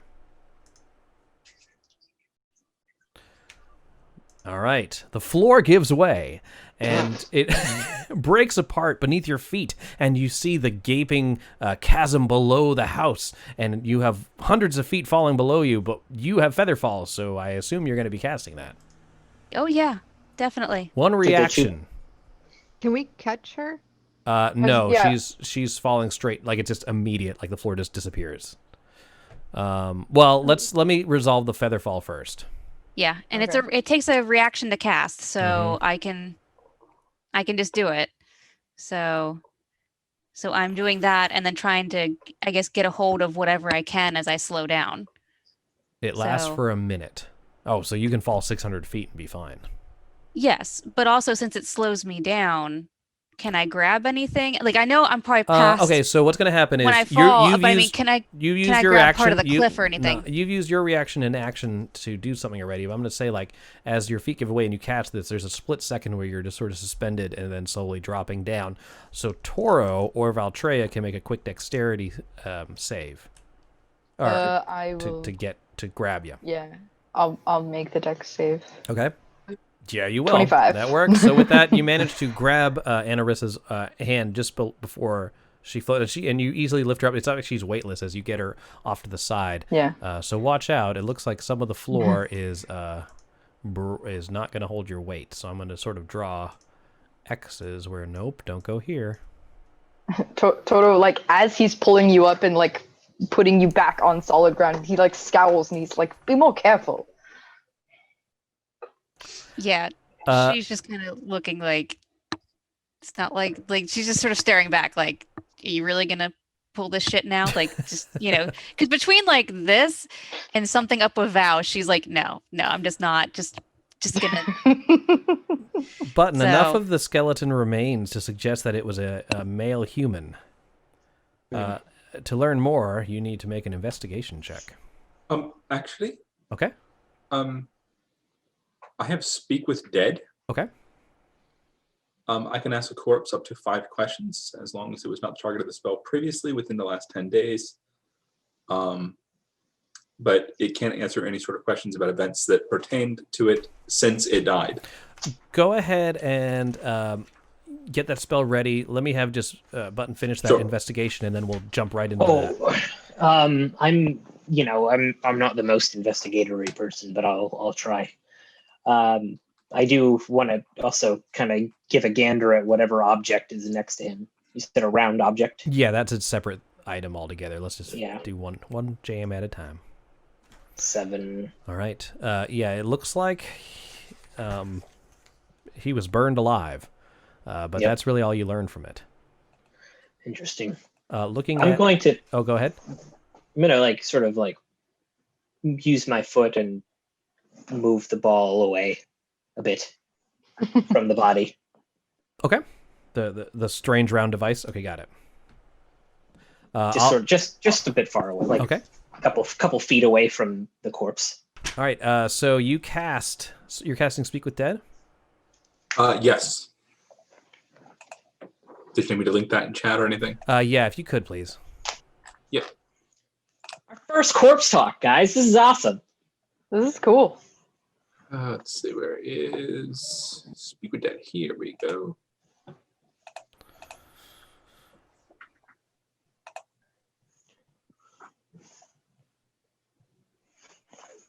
That's right. Yeah. The corp. Okay, so all right.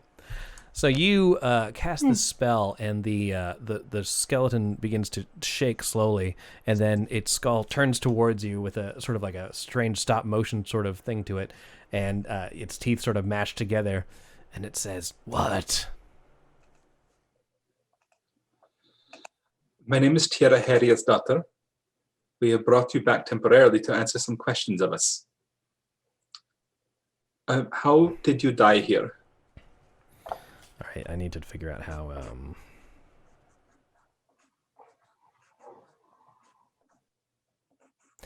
He says, "Spent months trying to end this winter." You spent months trying to end winter. What was your name in life? Macreadus. Macreadus. So nice of him to spell it all out for us.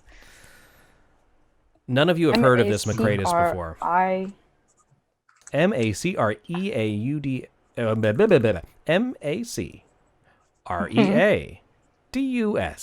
Macreadus. Yes. Okay. Thank you. Can you use it in a sentence? Macreadus is dead, and you're talking to him. Definition, please. Dead man we're talking to. Dead human who shat in a box that you investigated. Was this your house, Macreadus? Yes. This is my workshop. Tira, should you ask if there are other dangers we should be aware of? Yes, are there any other dangers or traps in this place that we ought to be aware of? Finish my work. Let my spirit go free. And then this wind sort of picks up, swirling the snow around this chamber. Yes, I will speak with my manager about that momentarily.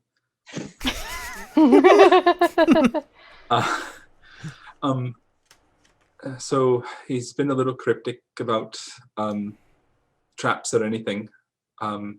Any other questions we should ask him? What the ball is, perhaps. Yeah. Okay. So or what is this work we have to finish for him? Well, I imagine the work was probably trying to end winter. So yeah, maybe what is the orb that we're holding here right now? Are you holding here right now? Nope, it's over there on the floor. It's on the ground. I thought I heard you push it over, right? Yeah. Okay. He points to it. His skeletal arm kind of outstretches. It seems like that takes like a whole lot of energy just for him to point that. He says, "The summer star. You must finish it." Okay. Will it hurt us? Can you ask me if it's going to hurt us? That's the last question. That's the last question. Damn it. Was that 5 already? That was 5. Yep. When I die, I will be a bit more helpful. So, How as the energy starts to escape his body, he grabs his chest, and you see his fingers sort of dig into his sternum through the crumbling rib cage, and he engulfs something in his hand. He says, "Please help us for Lathander's sake," and then the corpse goes still. Okay. I'll take whatever's in his hand. Okay, when you grab his wrist, his whole hand just sort of crumbles to ash, and inside you see a pendant with a golden chain, and the pendant bears 2 hands cupping a sun. And unlike the rest of his entire body, which has been destroyed by a fiery blast, this amulet looks like it's perfect condition. Does anybody know anything about Lathander? Anyone can make a religion check. I'll go ahead. I mean, okay. I feel like isn't Lathander one of the really common gods? Mm-hmm. I got an 18. I got a 12. Yes, I've heard of a great paladin that existed long ago. Half elf, I think she was. So through some of your travels, Button, with the 18. Oh yeah, so and Valtrea. Oh well, y'all know, except for Tira. Tira don't know, but you. I don't know anything about this. This sounds very alien to me. The name There's into one god. The name is familiar to all of you, but some of you don't know the exact. This is a good deity, the god of light and life, very popular amongst merchants and travelers, mainly from the south, but a deity of good for sure. The Morning Lord, that's right, Malkara. Mm-hmm. Yeah, if there were a god to counter Oril, I feel like Lathander is probably a good one. Okay. It might be good to have a little bit of light on our side. I'll keep the pendant on me. Okay. Just like in my pocket or something. That works. And the orb, what should we do with that? We probably have to take it with us. He sort of implied that it was the key to finishing his work, I think. But it also looked like it set him on fire. I can pick it up with Mage Hand Okay.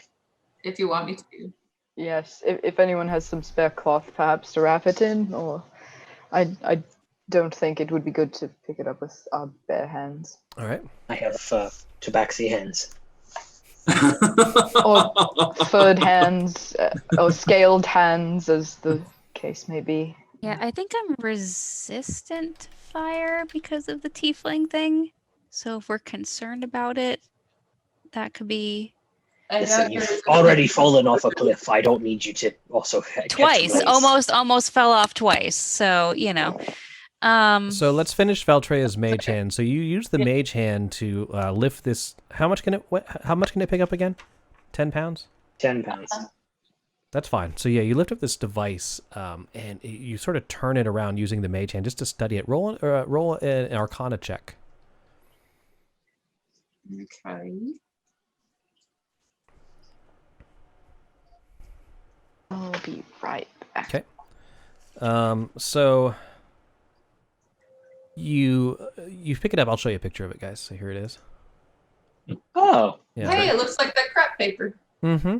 Yeah. So it's this. It's this piece of shit. No, it's good. It's this. It's this dark stone, and then surrounding it are these two ornate rings with runes carved around it. You have no idea what it could be for, but it has to be the summer star that he was speaking of, and it's also titled Summer Star. I mean, so that's a huge tip off there. Without identify, you're not quite sure what you'd really be able to do with it without learning more. Or you could just try touching it, but the other didn't work out for that guy. I'll tell you that right now. What did I miss? This is the thing we're looking at called the Summer Star? Yeah, it's floating in Valtrea's mage hand right now.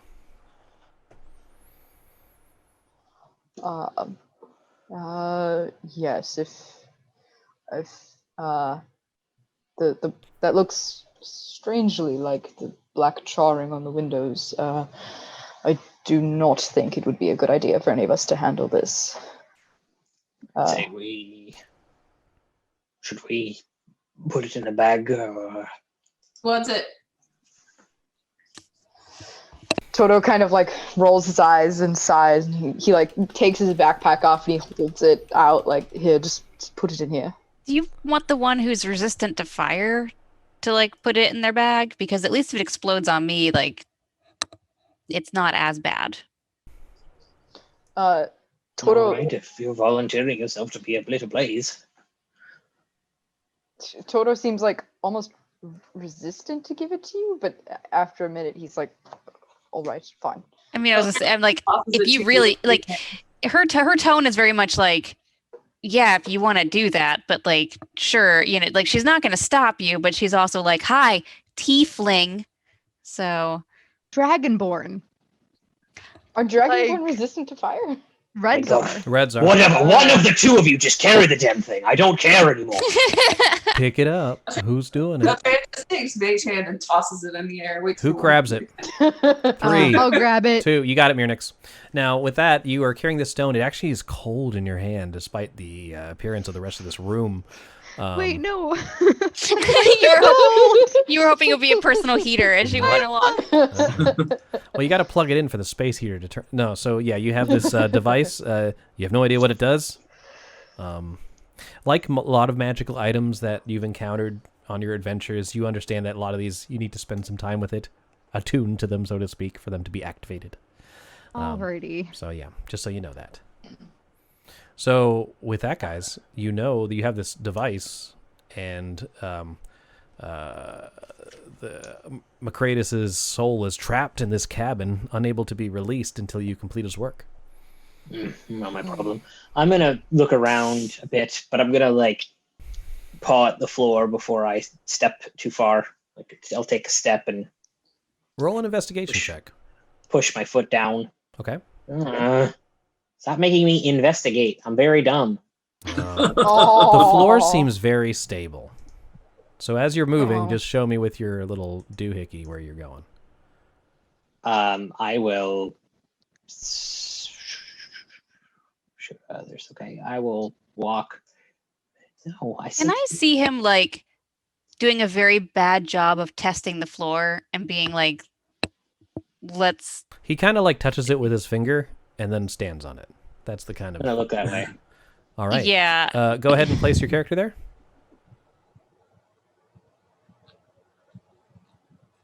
So as you move across the floor, it feels very solid and nothing happens. So you assume it must be the way you're testing it with your finger.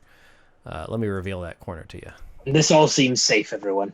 So you see a couple more doors as well as another window here, and it looks like the DM doesn't know how to read ahead, and apparently it looks like there's somebody threw a rock through there. But we're going to say that this is just a blacked out window because the artwork doesn't always mean the same thing. Okay. And now I'm fairly confident that underneath us is not a cliff. It's ground. It appears to be.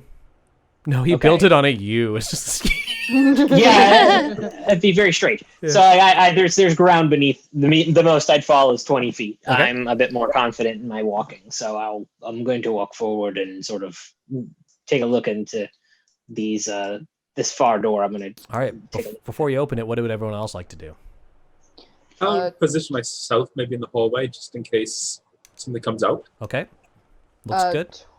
Toto is going to like step where he has seen Button stepping. Okay. And he's actually going to I just want to see if I can investigate the charred book, like if there's any kind of runes that are left.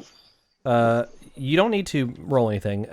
You see that this book has been, it's a tome, and it's been badly burned upon the spine. The inside is just torn up ashes, but on the spine are the letters E-T-H-E-R remain. E-T-H-E-R? Yes. With Thander? How do you spell? E-T-H-E-R. Yeah. Ether. Remain.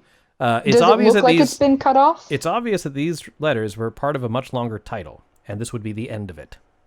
Mm-hmm. Gotcha. And okay. All right. But there's nothing like on the inside of the book. No, as you open it up, the pages sort of filter away. Okay. And then can I just do a quick investigation check on like this part of the room?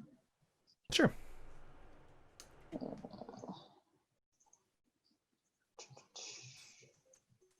$19. It looks like everything else in this room has been either destroyed or is of little use. Okay. Valtreya, are you doing something?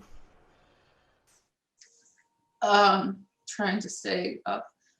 I'm making sure she stays up and doesn't walk in any spots that we haven't seen people walk safely on. Yeah, I'll probably like stumble this way and kind of like. Are you still swigging on their wine bottle? Yeah. Roll a Constitution check. Now the dice rolls are gonna suck.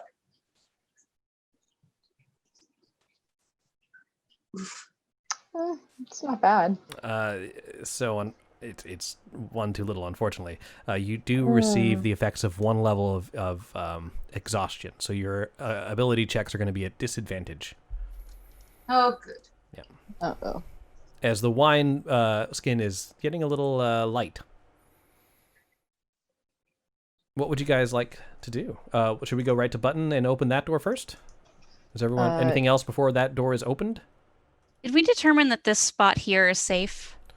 It seems like everything on that side of the cabin has been solid. Right. I'm going right next to Valtreya. That works.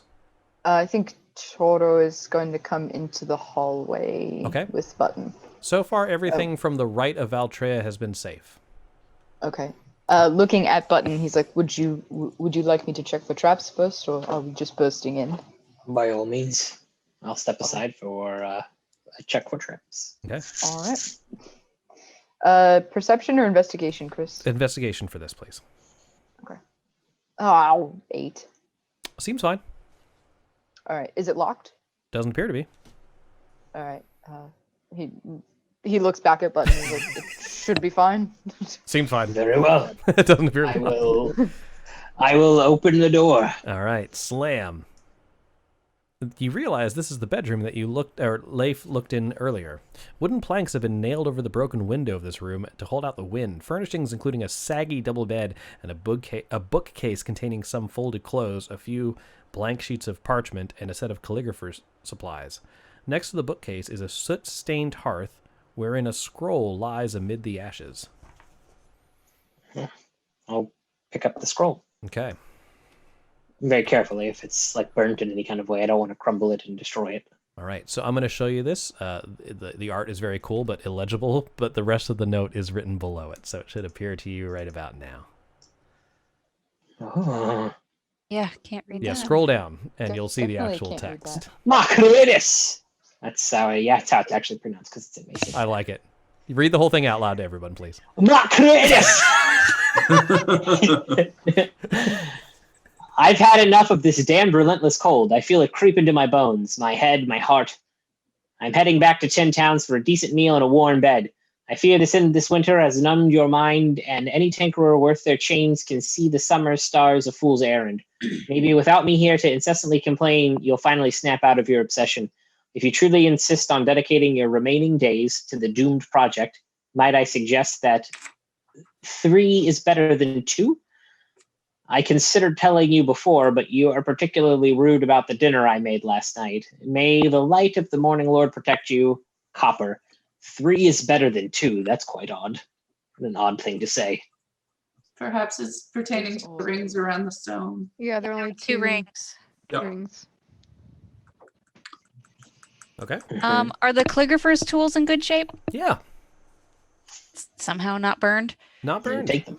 Then I'm totally swiping those to replenish my own stuff. Sure, go ahead and add it to your stuff. Is there anything under the bed?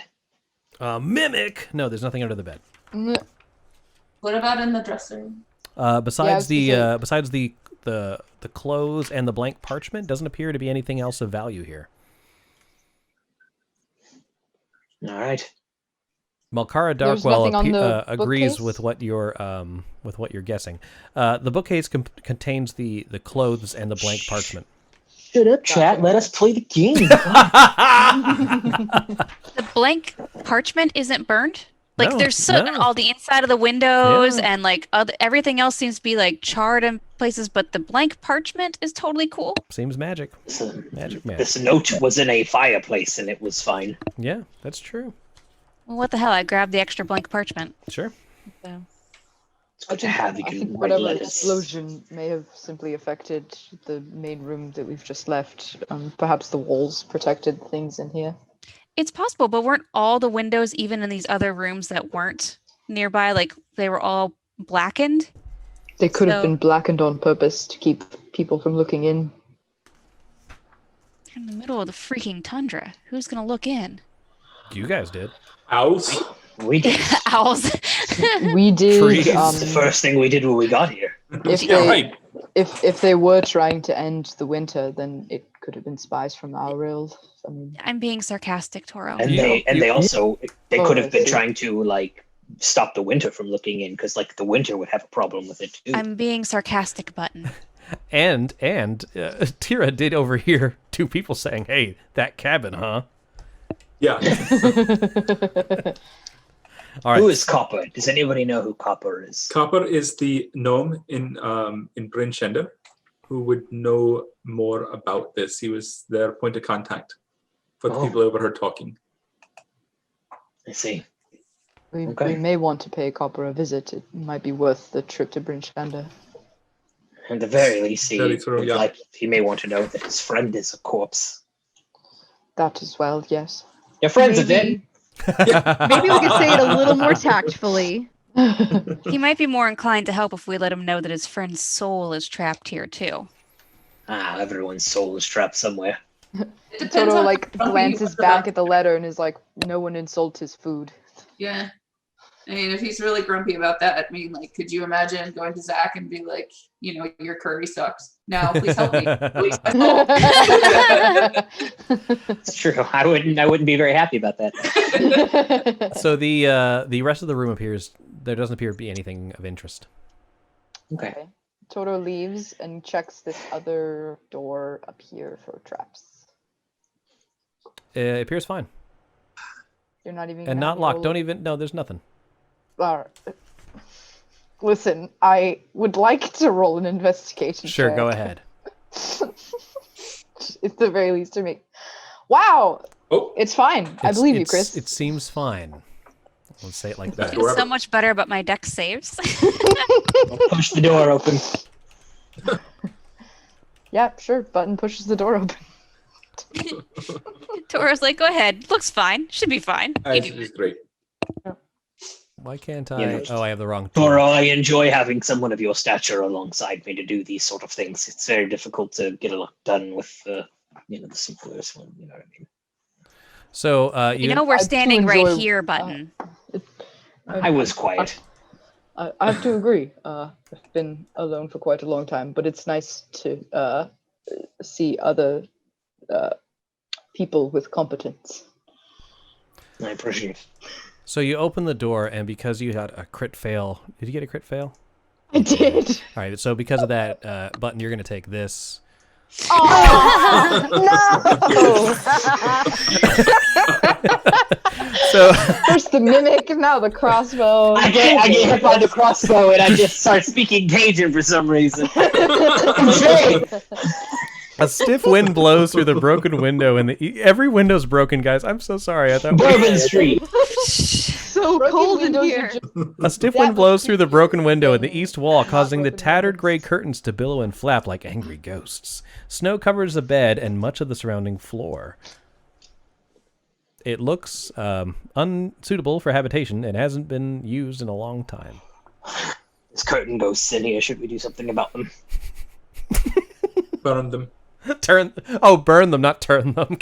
No, turn undead. Turn undead. Right. The curtains float outside. Malkara Darkwell, that giant ballista was a callback to our Ghosts of Saltmarsh campaign, where our rogue kept opening doors, and the only thing inside them were these giant crossbows. And then they went down a long hallway full of traps, got to the end where you assume the treasure is, and it was just more crossbows. There's so many crossbows. It was a long hallway, so you couldn't avoid it. And then there was a pit of acid in front of a door. And when you finally unlock the door, it's just a crossbow there. And So good. It was the worst thing I've ever done. But it was also like 400 feet of hallways. I love it. Place, So like every good. one of them. So good. Anywho's, so what's up next, guys? I just went down the hallway again and open doors. Yeah, so there's nothing else in this room? Doesn't appear to be.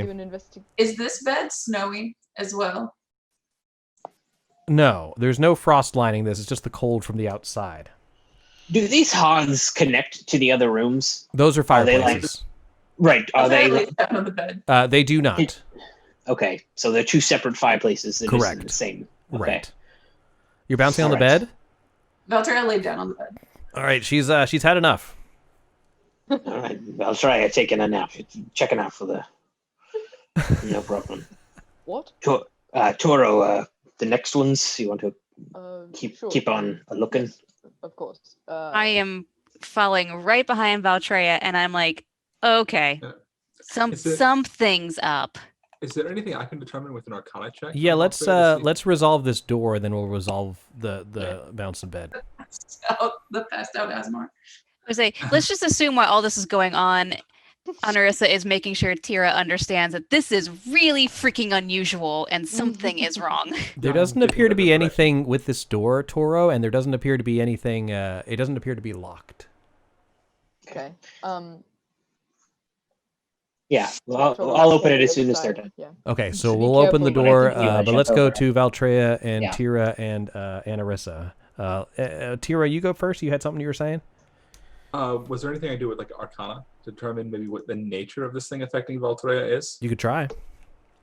Okay.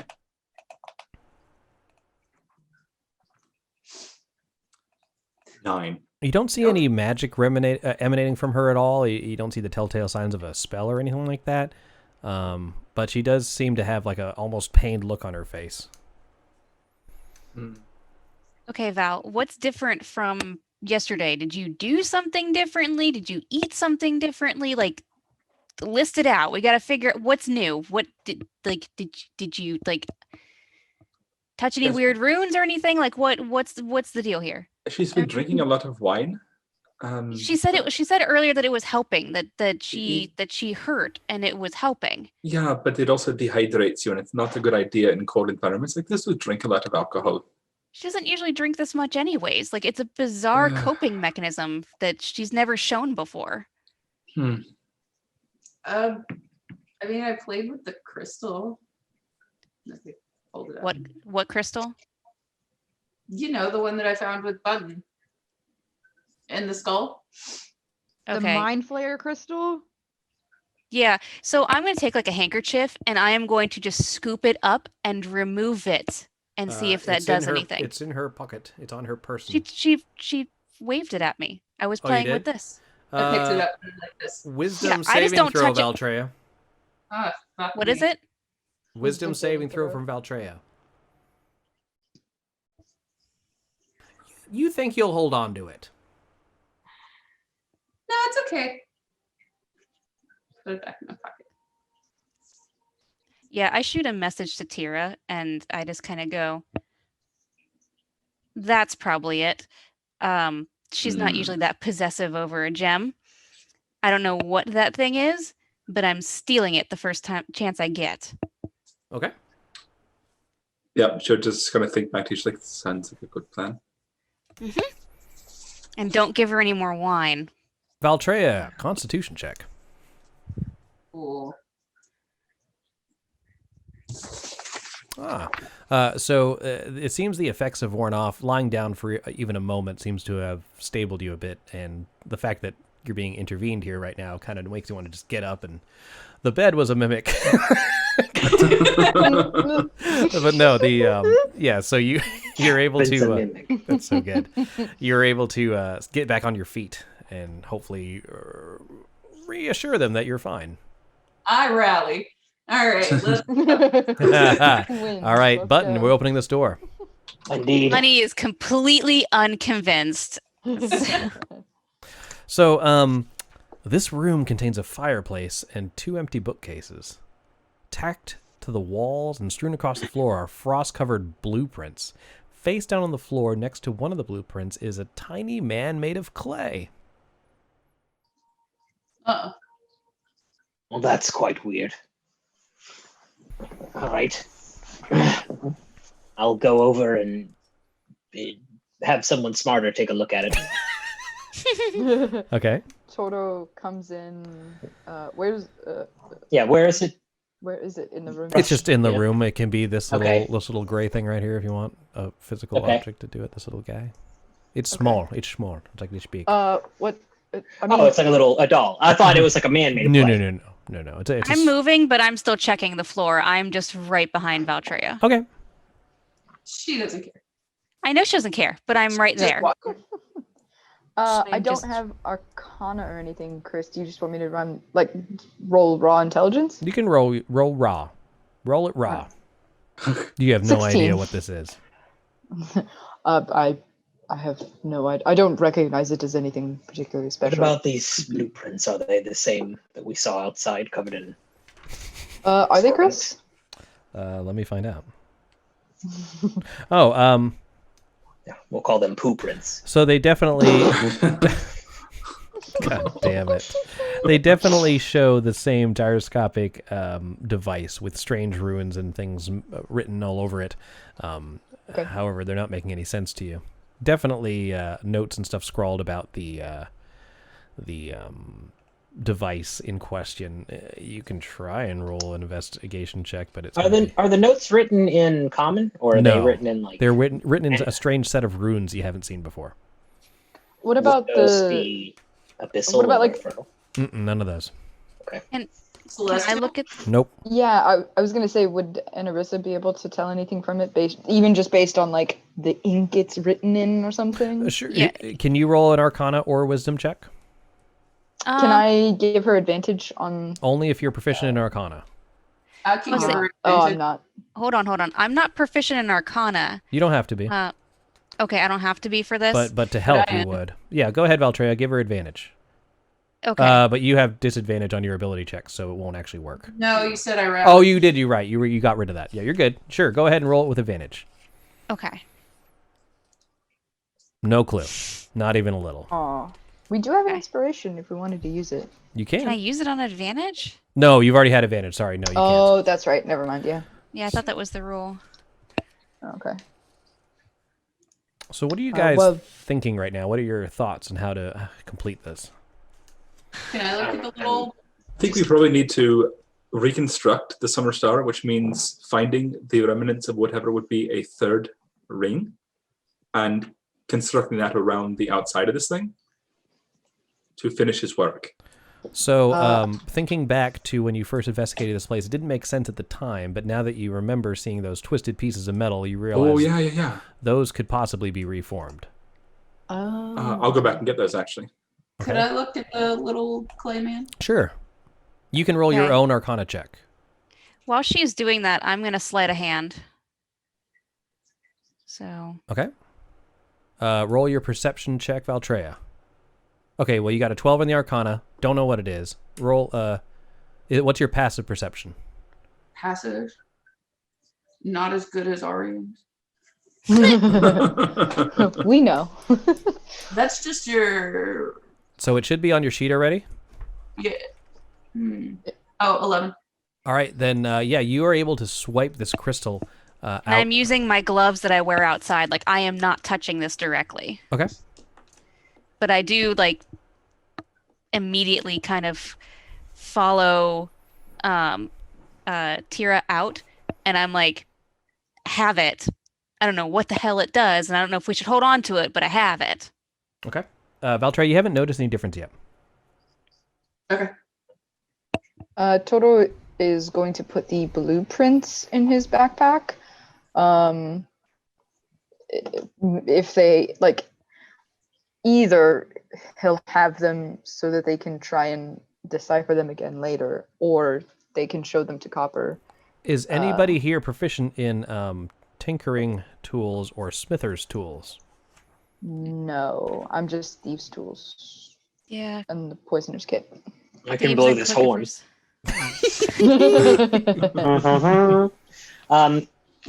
Before we get too far, can I make a perception check to see if I perhaps saw that theft? Yeah, I would also like to roll a perception check. We're both in there. And if your passive is higher, that counts. If your passive is already higher than 15, you did see it happen.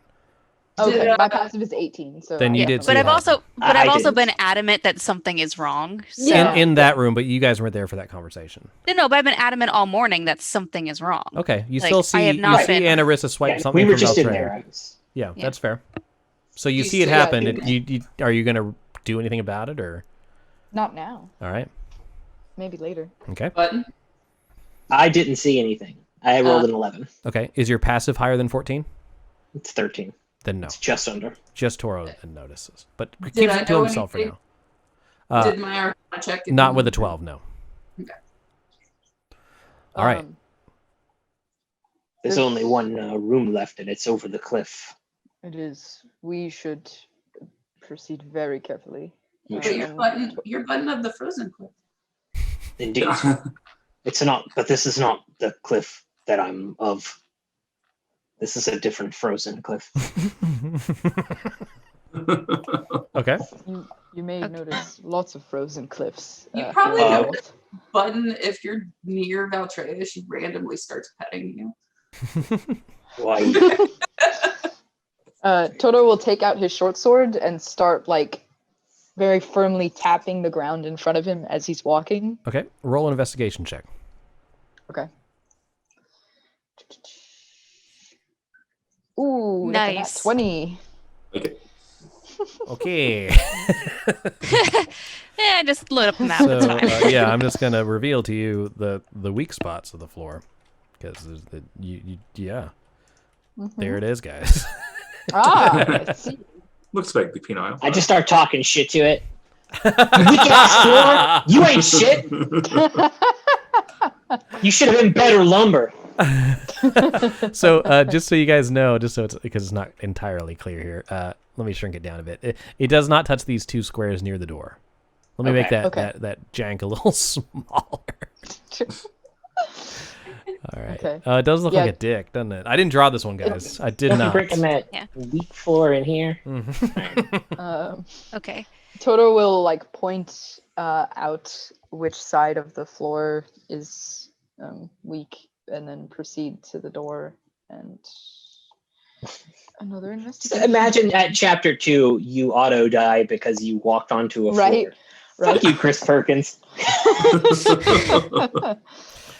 pretty good. That's pretty good. It's fine. Okay. Not locked or anything? Mm-mm. All right. He opens the door. Oh. And then steps aside and like gestures. for No, Buttons it's to fine. go in. All right. I was so worried you were going to step right here. I'm just going to step back. The scent of wine fills this room, which contains 4 frost-covered barrels. It would just be frozen Button of the cliff. Everyone keep Valtreya out of that room. Now, Trey, give me your wineskin. I'm not in the room, but I just go ahead and pour out the water and hand you both. Okay. Is that no? You might have needed that.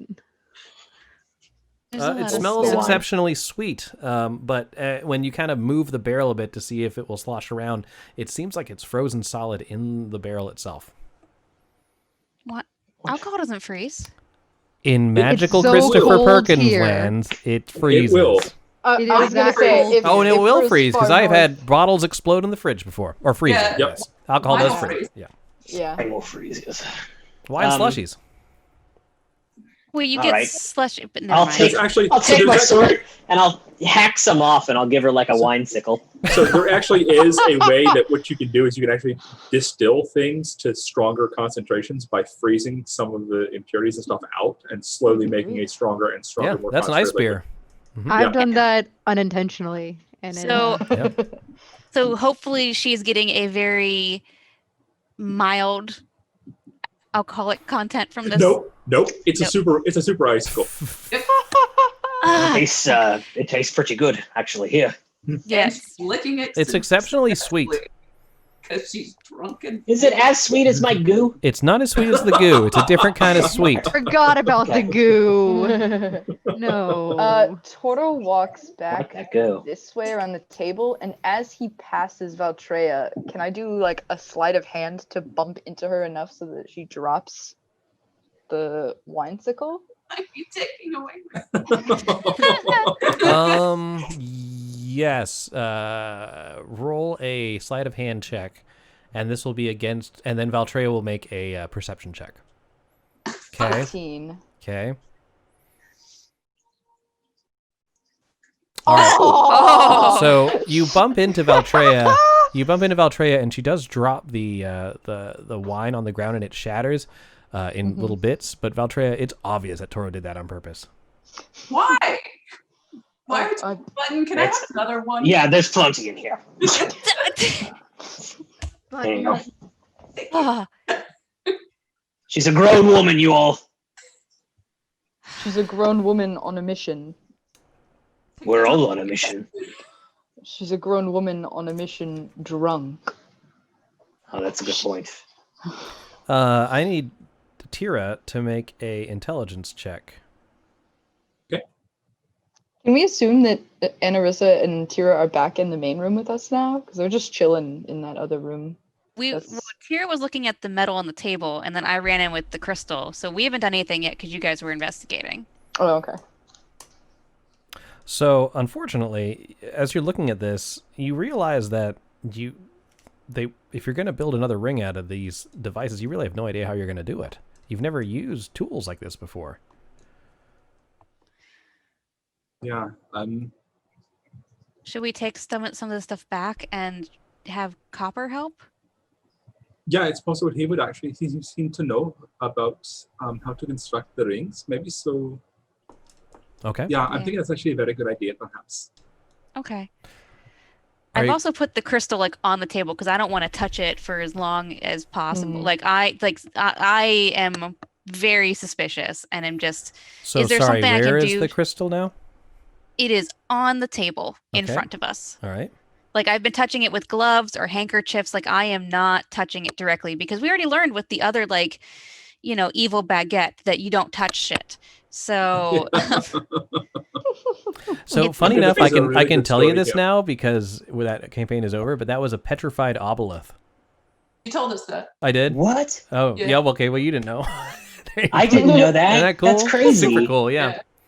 Anyways, they shrank down. Mm-hmm. They kind of Nice. If they're nothing but water. I would I'm say, sure you told us, but I forgot. All right, so you put this on the table. is there anything I can do, like an investigation check or something to see? Because we need to figure this out, whatever this is. Have I noticed that? Sorry. You haven't told me that you've looked for it or anything like that, and Anarissa, you haven't seen anything like this before. The only way you'd be able to learn more is to attune to it yourself, which you don't have time to do right now. And that seems like a very bad idea. Right. Have I noticed that it's missing? Is it something that I've wanted to You haven't told me you've done anything with it. I figure it was in your pocket, or you assume it's in your pocket. I didn't know if it was kind of my precious, and I just kept wanting to take it out and hold it. It hasn't happened yet. Okay. I just look at Tira and I go, I mean, I can hear yelling from the other room, something about wine. So she's still acting nuts. But do you have any idea what this is? Do we destroy it? Do we chuck it somewhere? What do we do with this? I have literally no idea.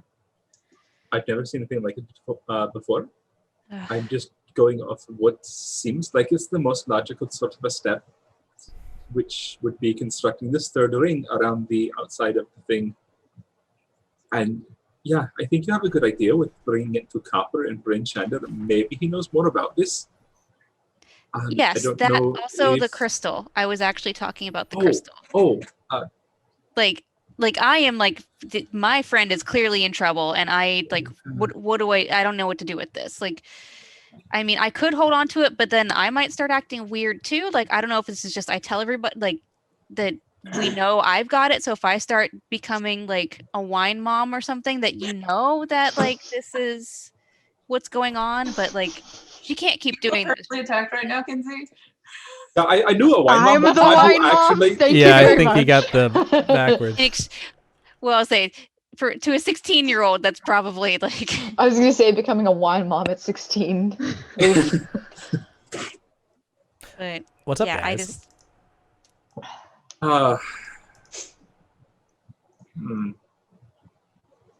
I definitely think, not making skin contact with that is probably a very good idea. Okay. I'm gonna hold on to it because she's gonna have a hard time stealing it from me. But if I start acting weird, just tell the others it's that crystal. Do what you got to do. But she's gonna make herself completely dehydrated and get hurt from being too drunk to know where the floor is stable out here. I can't have her doing this. On the other hand, it's going to be very hard to take it from you as well if you don't want to give it up. Okay. Because it seemed to be controlling her mind. Yeah, it does seem to have some sort of, because she's acting very, very weird. And I feel like Anarissa is kind of like, she's looking very stressed out. Like, I don't know how much the other characters know about the fact that we've had friends die before, but like, she is not liking this. Like, this is something out of her control. She doesn't know how to fix it.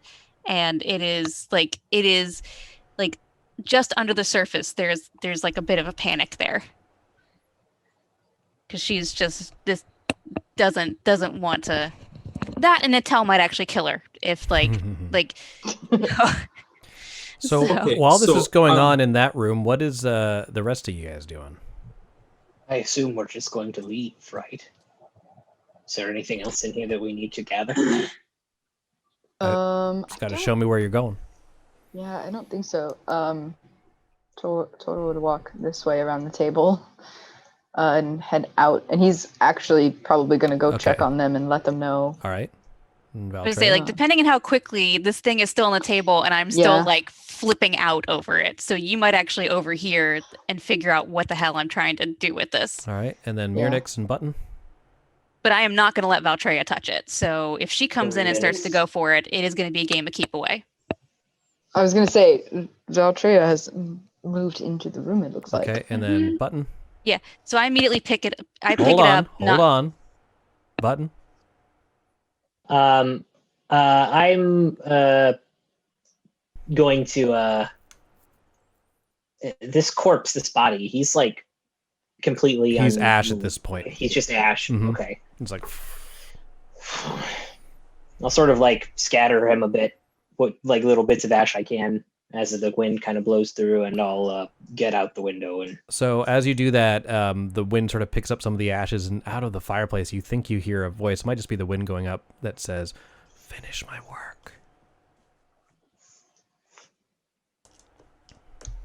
You were very vague, and I'll leave. I had no lips. I just have teeth. So at that point, the Button, you notice something, which I'll get to in a second. All this happens simultaneously as you guys exit the room. This conversation between Anarissa and Tira is going on. Valtreya and Toro walk around. Valtreya rushes into the room as soon as you see that the crystal that was in your pocket a minute ago is now sitting on the table in front of these two people. And before you can even react, Button, you see a figure emerge from the trees to the south, right over here. Okay. It's a silent figure, and it's a strange black cloaked individual. But the interesting thing is, out of its where the face opening of the hood would be, this light is pouring out, shooting into the sky. It looks like this. Cool. That's fucking gnarly. Yeah, so it's pretty metal. It kind of raises a pale arm towards you and points, and you see these these figures that look like just small patches of ice actually burst forth with small wings atop their backs, and they move in directly towards you. Didn't we fuck with those already? In the Yep, I know what those are. Yeah. Yeah. Okay. Now I need to know who is holding on to the Summer Star. That Mirnix Anarissa. Or no, Mirnix. I got it. That works. Yeah. Let me come in. Alrighty. So yeah, don't move no more, because now, guys, from this point, we're doing initiative. Damn it. Okay. All right, don't move anymore. Where did my battle music go? Okay. And let me get the turn marker up. And here we are. All right. What the hell? Drunk. Kenzie. Bruh. I hadn't even looked yet, but I heard you, and I was like, fuck. Ay. Ay. Are we all in there? Yeah. We got all those good rolls out of the way in the beginning. Yeah, Right? for real. Bullshit. No more crit hits for us. All right. With that, I'm going to descend. Button, you're actually first. Nice. I yell, quit playing grab ass, and I will, that's to them. They're playing grab ass. Let's see here. This is a 20-foot drop, right? It is a 20-foot drop. Oh, Okay. but you're a cat. I am a cat. I don't have like fall down cat powers, but You didn't have to say that. Like you could have just been like, "Yes, I have cat." Well, no, I thought you had something called like feline. I have feline agility. It has nothing to do with falling. Oh, okay, but, so you don't always land on your feet. You could, well, you could say I do. No. I am going to rage and pull out my sword, and I will jump down. Okay. So 20 feet. However, it's 2d6 minus a something because of the snow. So let me just double check that. I don't want to kill you. Well, I'm not going to kill you on 2d6, but you know. All right, here we go. What did I get? 8. Oof. So it's only gonna be 3. Okay, and I'll reduce that down to 1. Okay. Roll a dexterity check to make sure you land on your feet. Okay. Hold on a second. Let me change this to 59. And then a dexterity check or save. Oh, sorry, saving throw. It's the same either. Totally 17. fine. Yeah, so you land poof in a puff of smoke or snow, but there's no you don't land prone. Okay, and how do you want to count that in terms of my movement? I have 40 feet. So I'm going to say I can move 80. That was rough terrain. So that was 10. 10 feet of movement. Okay. 20. Yeah, I will use the feline agility to come straight up and just start hacking. Let's go. All right. Raged. Come here.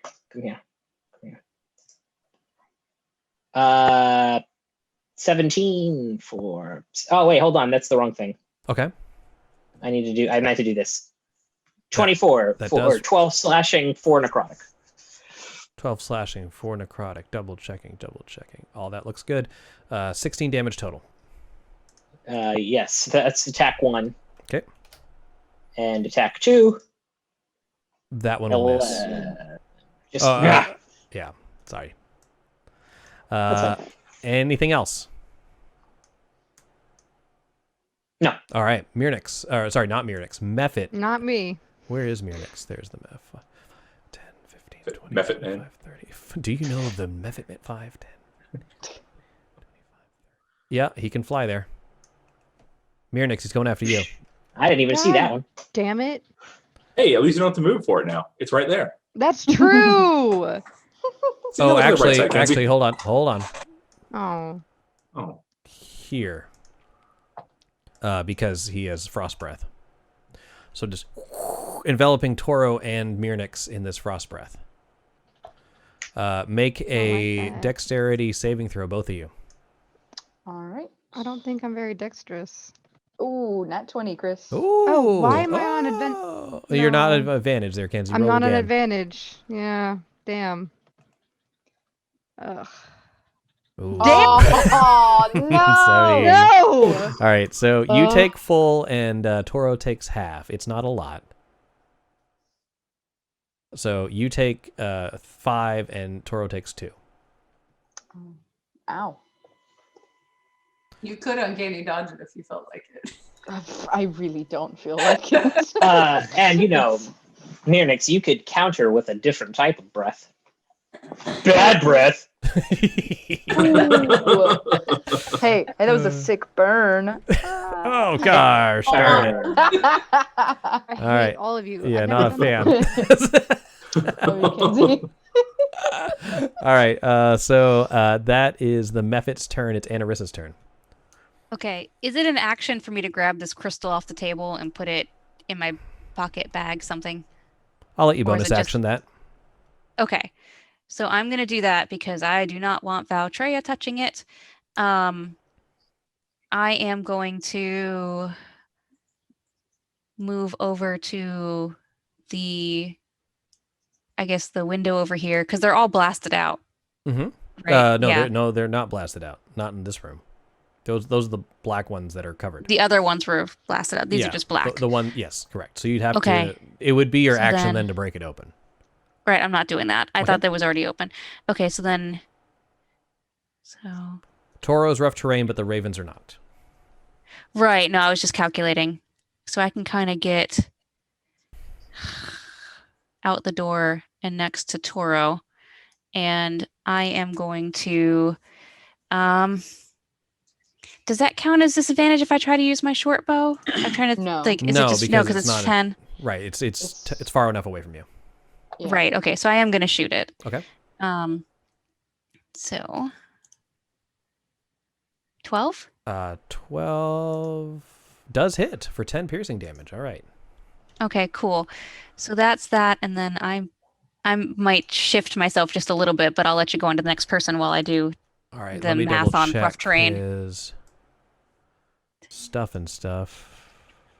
Got it. So sorry, 12. You said. Yeah. Or 10 damage.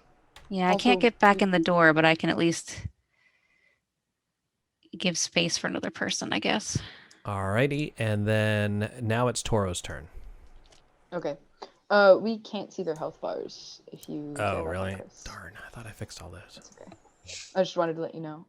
Toro is also going to shoot it with a short bow. I like the secret. You don't have to show me the health bar. Oh, well, I'm already doing it. Also, I think our viewers like to see it too, so I just want to get it on there. 22 for 6 piercing, Chris, and then bonus action throwing the psionic blade or the psychic blade. Okay. Now I'm ready to hear what you have to say. You rolled a 22 to hit with 6 piercing. You rolled a 26 to hit with the psychic blade, so that's going to be a total of 16 damage. Yes. To the one directly in front of you, I assume. To this one, yes. All right, so you shoot it with these blasts, and they both hit, and then as soon as that happens, the whole creature explodes with shards of ice. Luckily, you're out of range of that, so you take no damage. Woo. All right, anything else? Nope, that's it. This ice method. I like that they're... I'm just going to get like a constant pelt of ice breath. 15-foot cone. I can do 15, 5, 10, 5, 10, 15. Well, that just seems like I put myself in harm's way.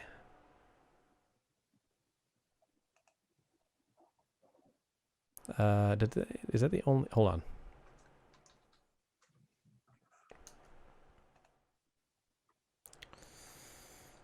Is that worth it? Ooh. Hold on.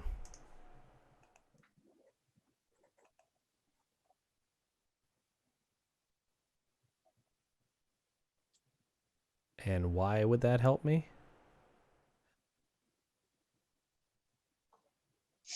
Yeah, I'll do that. So he's going to move here and use, where is it? I guess I don't have that. Wow, that's just a line. 5, 10, 15, 20. 5, 10, 15, 20. Circle. There. Oh, come on, you silly goose. Oh my god.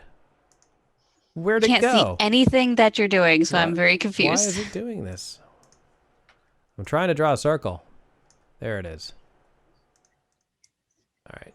So this, out of the method, it raises its arms, and then this whole area is just covered in a fog. This whole area counts as heavily obscured. I guess I probably can't see that from where I am, I guess. The sphere spreads around corners, and the area is heavily obscured. It lasts for the duration, which is 1 hour, or concentration. Mm. Alrighty. So that's what he does. Cold Light Walker. Obviously against Button. Bring it. 2 slam attacks. Cold Light Walker, Texas Ranger. Here's the first one. God damn it. That's going to be 6. That's a critical fail. He misses. Here comes his second attack. 24 for 11 plus 14 cold damage. 11 bludgeoning damage? 11 bludgeoning. Okay, so 5 bludgeoning? Yep. And then, 14 cold. Minus 14 cold. All right, and then he will now use blinding light. Make a Constitution saving throw. The fuck? Bonus action. You pass. 18. All right, so it just like looks you right in the face, and you just see this blinding light. You just sort of turn your head away just in time, so you are unaffected by that. What's his movement speed? 30? Not worth it. Yeah, try to run. No, not worth it. Tira. Hey. Yeah, I was thinking I couldn't see the ice method from probably where I was within that room to cast Counterspell on it, so... No, you wouldn't have been able to see it from there. Gotcha, okay. So that's 5, 10, 15, 20, 25, 30, 35, 40, 45, 50, 55, 60, I guess, puts me down there. I'm just going to go ahead and dash. Okay. Take the Ravens with me here, and the Leif should have been in the initiative order. Had a 21. Okay. But we can just. Do you want to go just next round or something? Yeah, I'll have to pop in next round. Does Sigrun have an initiative or nah? No, she sits passively on the shoulder. You should be able to add them to the initiative, by the way. Oh, should I? You should be able to. I see. Yeah, I popped him in. I see him in the. Yeah, I popped him in. Okay. All right. That's fine. That's a dash for me, all right. And I've got myself in a position, and I'm ready for next round. Ice Miffet. This one. It's gonna. Gonna attack Button. Why? Because he's helping his master. Okay. And that area's full of fog and shit. That's his fucking friend's problem. I didn't tell him to do that. Claws, here we go. 12, that doesn't hit you, does it? No. All right, he will end his turn there. Mirnix. Okay, so I am going to move my 15 right here. I'm going to jump down. Okay, go ahead and roll a dexterity or an acrobatics check. Oh, I'm good at that. Okay. Knock on wood. Oh, wait, no. I'm not good at acrobatics. Fuck. Oh! Okay, so you are today. You take 3 damage from the fall, but you land on your feet. Okay. Well, so 5, 10, 15. That's 15 movement, yep. Okay. Dope. And then I'm going to attack with my great axe. All right, disadvantage because you're blinded. Damn That's it! gonna miss. All right, second attack. That'll also miss. Damn it! All right, that's got there. Valtreya. Are you resistant to fire or immune to fire? I'm resistant to fire. So it would probably not be good for me to set you on fire. I mean, it would No, it'd be okay to set me on fire. Go for it. It wouldn't be ideal. Cool. But- I'm gonna go right here and cast Burning Hands on this guy. Well, I mean, it's a 15-foot cone. And they have to make dex saves? Yes, please. All right, you do too, Mirnix. Damn it. I got a Is 3. it dex I failed. saving throw? Yeah. Oh, am I still at disadvantage or am I normal? You should be normal. Oh, that's lame. All right, so I take 9, and you take... We both take 9. Oh, you take half of that because you're resistant, so you take 4. Okay, round down. And this ice creature only takes 9? The ice creature... Oh! Good call. He takes another 4. Good call. Anything else, Valtreya? Yes, they are vulnerable to fire. Oh, wait, vulnerable is double, isn't it? Yeah. All right, there. He's still alive, but yeah, he took a shit ton. No. All right. Button. It's like, good trick. Double attack, Ogren. Holy shit! Holy Wow. Damn. Oh. Alrighty. Oh, 29 damage. What is it? 29? 29 damage. 13 plus 6 slashing, 7 plus 3 necrotic. That is nuts. So hold on, 29 damage. Damn. Oh no, what did I do? Oh my god. Wait, does anything happen since it was a critical? Yeah, that's already It factored doubled in. the That's why it was I so did Oh, low. it's double already damage. factored in. Oh, okay. Boom. All right. He's still up. Oh yeah. Oh. We can't see his health bar, so. Oh shit, sorry. That's good. Thought I fixed them all. I was wrong. What? Criticals in a row. Oh my god. Team plus 8. 21 more damage. God. Jeez. Jesus Christ. Well done. All right. Thanks for the follow, Fateful Encounters. We really appreciate it. 2 crits in a row. What the? I mean, hooray. I don't think I have a bonus action of any kind. No, that's it. Okay. All right, and Arissa's next. Okay, I'm gonna put my hand on the wall so I can kind of go around here, and I'm basically going to take a shot at this guy. Okay. So Y'all steal kills. 24, yep, that'll hit. 9 sneak attack, So- so it's 18. 18. All right. As soon as the arrow shoots through the cloak, it dissipates through it, and the light fades, and that Cold Light Walker has been destroyed.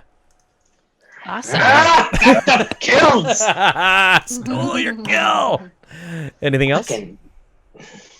No, that's all I can do at the moment. All right, it's just like as it dissipates. Toro. So, quick question. So if Yes. total bonus action dashed, Yeah. but wanted like so the stairs here What? like, where he and Anarissa Yeah. are like slanted down. Yes. Would there be a point like halfway down where it would be easier to jump down? Halfway down would still be a 10-foot drop. That's fine. But he's like 7-8 feet. Yeah. Okay, you still take 1d6 falling damage, but it's Okay. lowered because of the snow. Oh, okay. That's fine. I'll just jump down from here then. Okay. Am I making the acrobatics check or? I'll say you land on your feet, and you only take one one falling damage. Okay.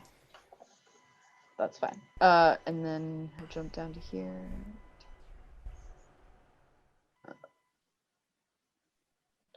Sorry, I'm counting. Should be able to get to here, I think. Hang on.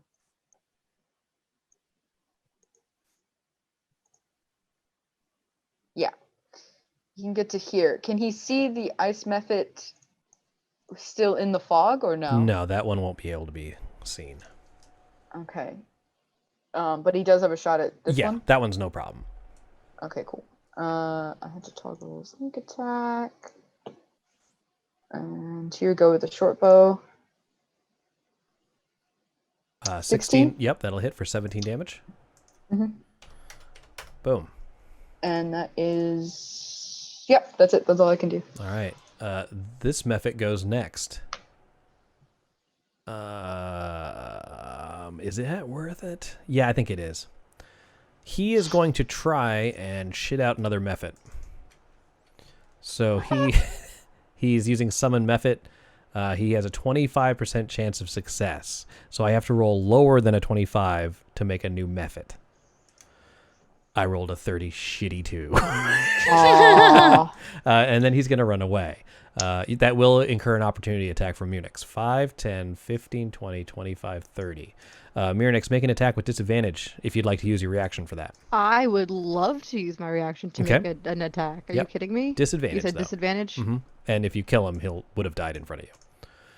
So I'll wait till you roll. Hey, Chris, does the little guy that just took damage need to make a concentration check? This guy didn't cast a spell. This guy did. I can't see where you can. Oh, he did? The guy in front of The me. guy in the thing, yeah. Well, then- 11 misses. He I figured. took the fire damage. So I think Yeah. Oh, he took the fire damage? Okay, then he has a DC. What was it, like? Oh, it was a lot, actually. It was 18. So, DC. What is Constitution again? Or Is it half of it? It's half or 10. Half the damage. So it was 18. It would be 10. So or it's 10, which so is it's ever 10. up, so it's 10. All right, Constitution check. So he passes. Okay. Yeah. Oh, All right, sorry. so That's all my rolls are everything went went 14. Yeah. Everything happened as I said it did. So with that, it's Leif's turn next. And all then, right. And then we're at. Oh no! Wait, did I do that right? I think so. Leif, go ahead. Let's just make it simple. Okay. I'm just going to raise my hand up in the air, send him up. He's going to go dive bomb. Yeah, you can just make it over there. Okay. Just make it. And going to attack the ice method. Okay.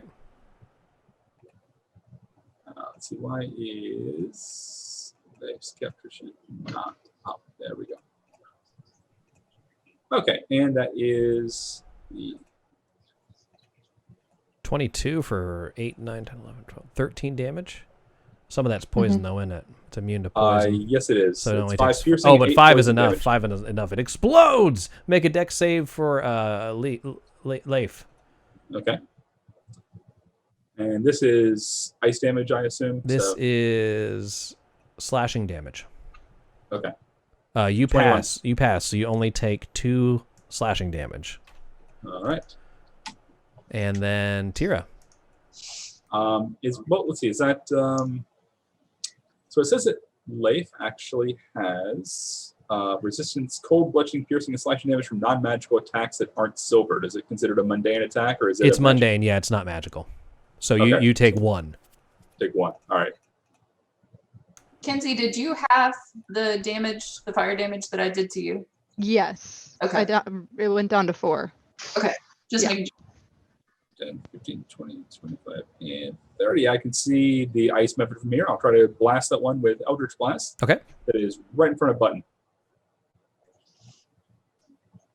Nice. Oh yeah, that'll do it. 26 and 7 damage. Button dexterity saving throw. I can see this, so I have advantage. Okay. Nice. All right. Nice. So you take 2 slashing damage. If you're raging, you take 1.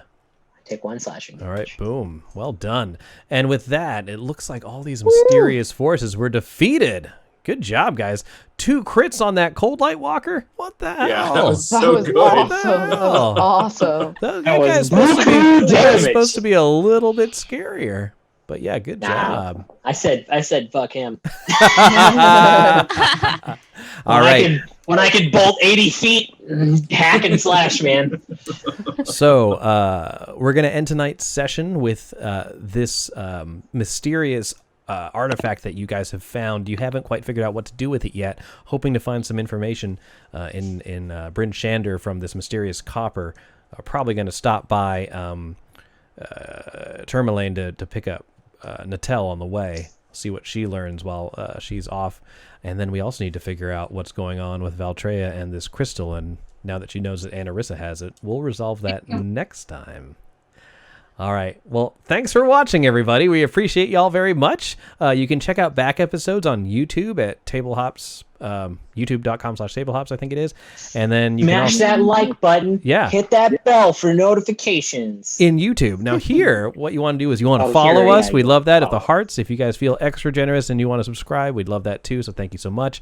Either way, follow us on socials at Tablehops Podcast, and we'll see you guys all next time. Okay, bye. Bye, See you everyone. later. Bye.